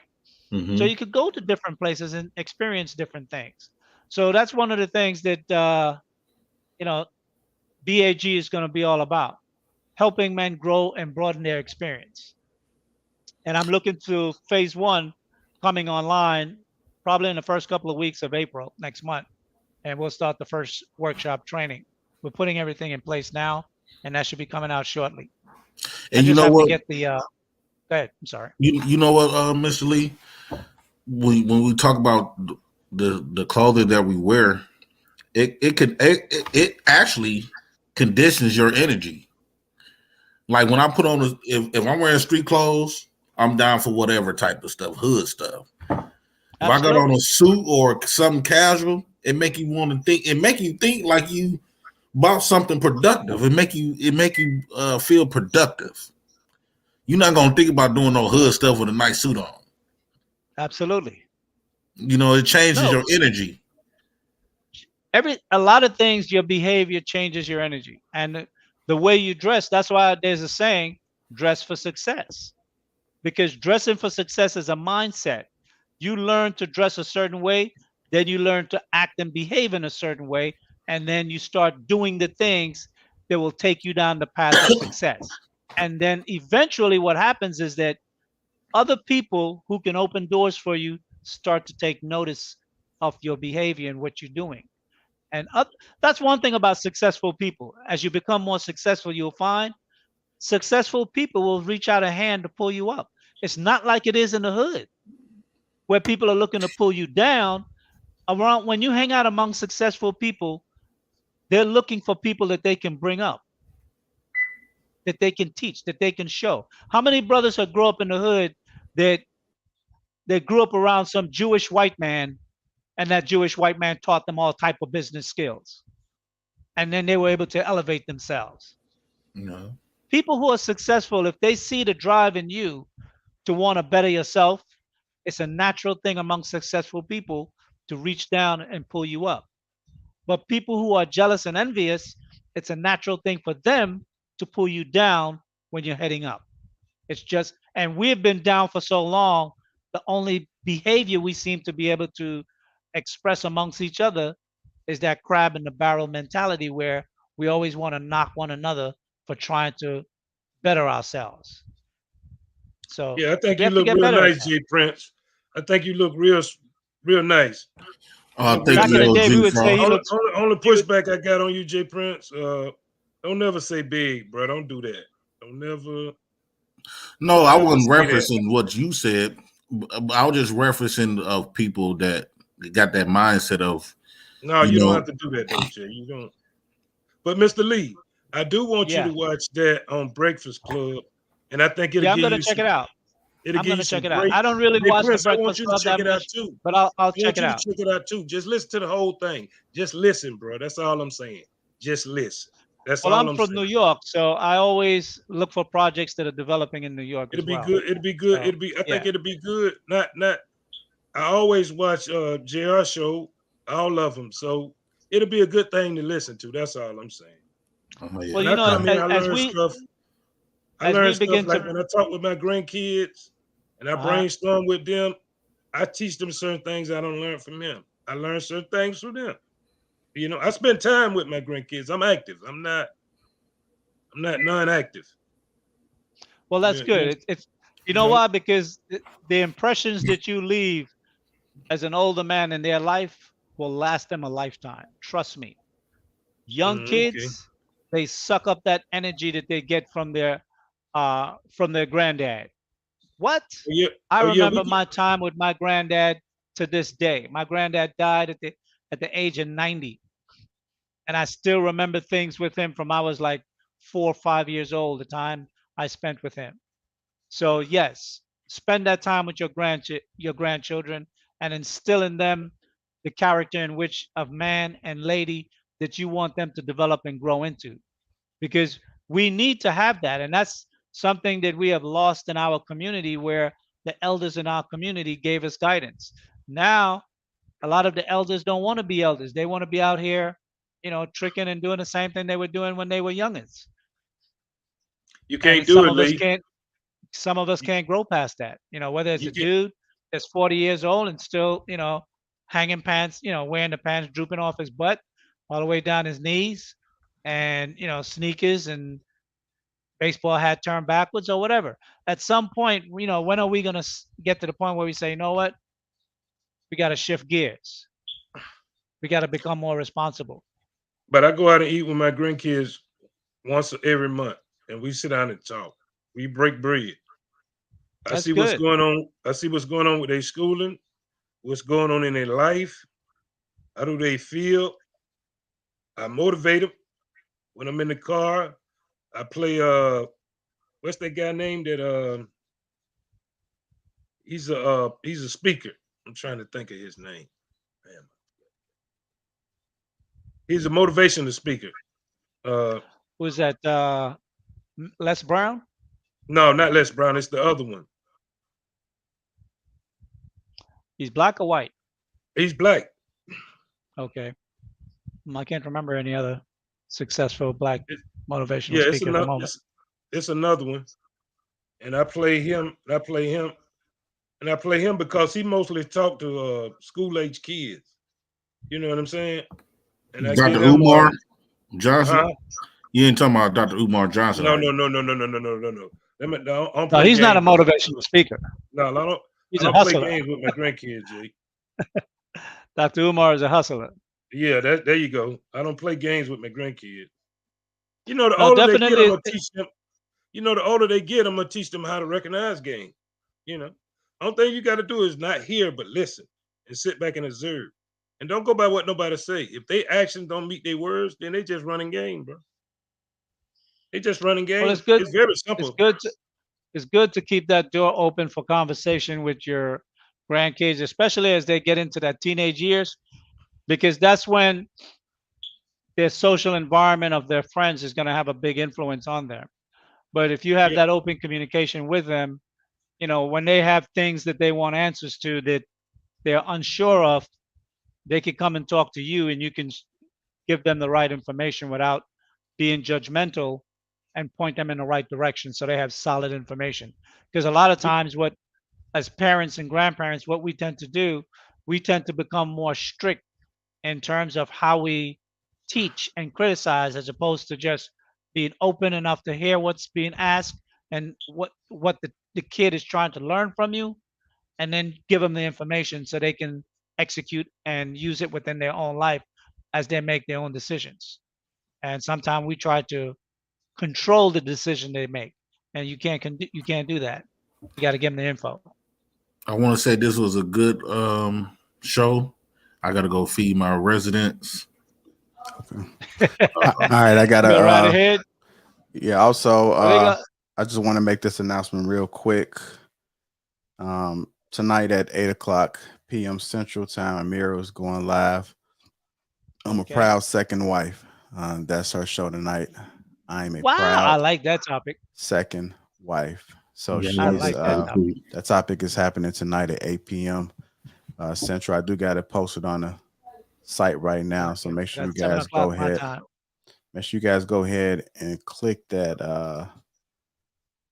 Let me put it in. Let me drop it in the chat for you guys to make it easier, so you guys can set the Yeah, reminder. it always come up in my feed. Yeah, let me just for the people that's new or whatnot. So let me drop that right now in the chat. So I just dropped that. That is Amira. So I just dropped it, and that show is happening tonight. I'm a proud second wife. Also, make sure you guys get your tickets. We are in Houston, April the 23rd. Again, it's limited tickets. We are down to the last batch. So go ahead and secure your spot, become a part of history. Make sure you guys there. And as I mentioned, I'm going to leave on this note. I'm going to play the music. We do have sponsorship opportunities right here. And this is just a 1-month sponsorship, and just because we're having a live show. So you will be broadcasted on Thursday night shows as a sponsor, as well as some sponsorship opportunities at the actual live event. So I'm gonna lead this up so you guys can read through. If you want more information, reach out to info@lapeef.com. Again, this runs April 1st through to April the 30th. We have a platinum package, silver package, and gold package. So I'll lead us up. I'll put it back up there, but Lee, I'm gonna go ahead and close the show out. So great show. Okay, appreciate it. All right. All right, family, hit that like button on the way out. Also, subscribe to the channel. Again, the mirror is live tonight at 8 p.m. You guys saw that thumbnail. I'll put it one more time. I'm a proud second wife. This should be good. I wasn't expecting this, but it'll be interesting. So make sure you guys We tap got in. 2 challenging topics today. Huh? Yeah. Make sure you guys tap in. And we out, y'all.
Make sure y'all tap into Mirror tonight. I'm a proud second wife. That show is happening at 8 p.m. Central Time. Make sure you guys tap in.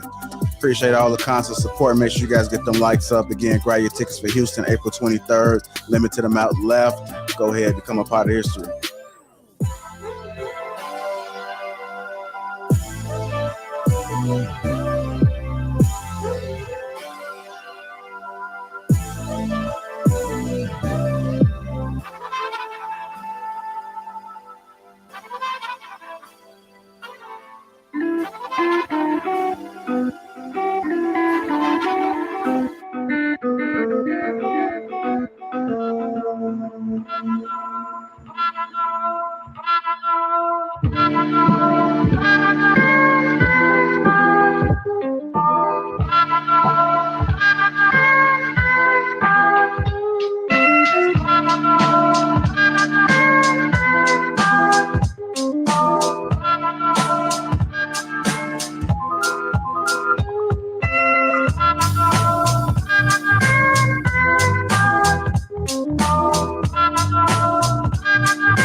That's the link I just dropped for you guys. That's for Mirror Show tonight, 8 p.m. Central Time. Make sure you guys click in, set that reminder.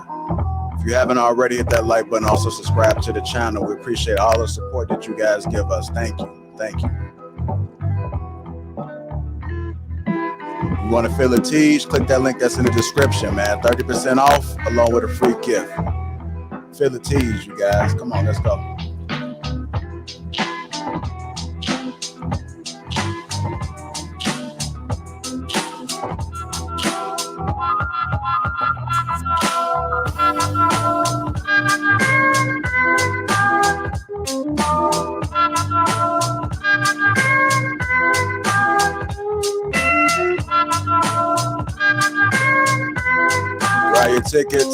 Grab your tickets for Houston, April the 23rd. Don't miss out. Grab your tickets right now.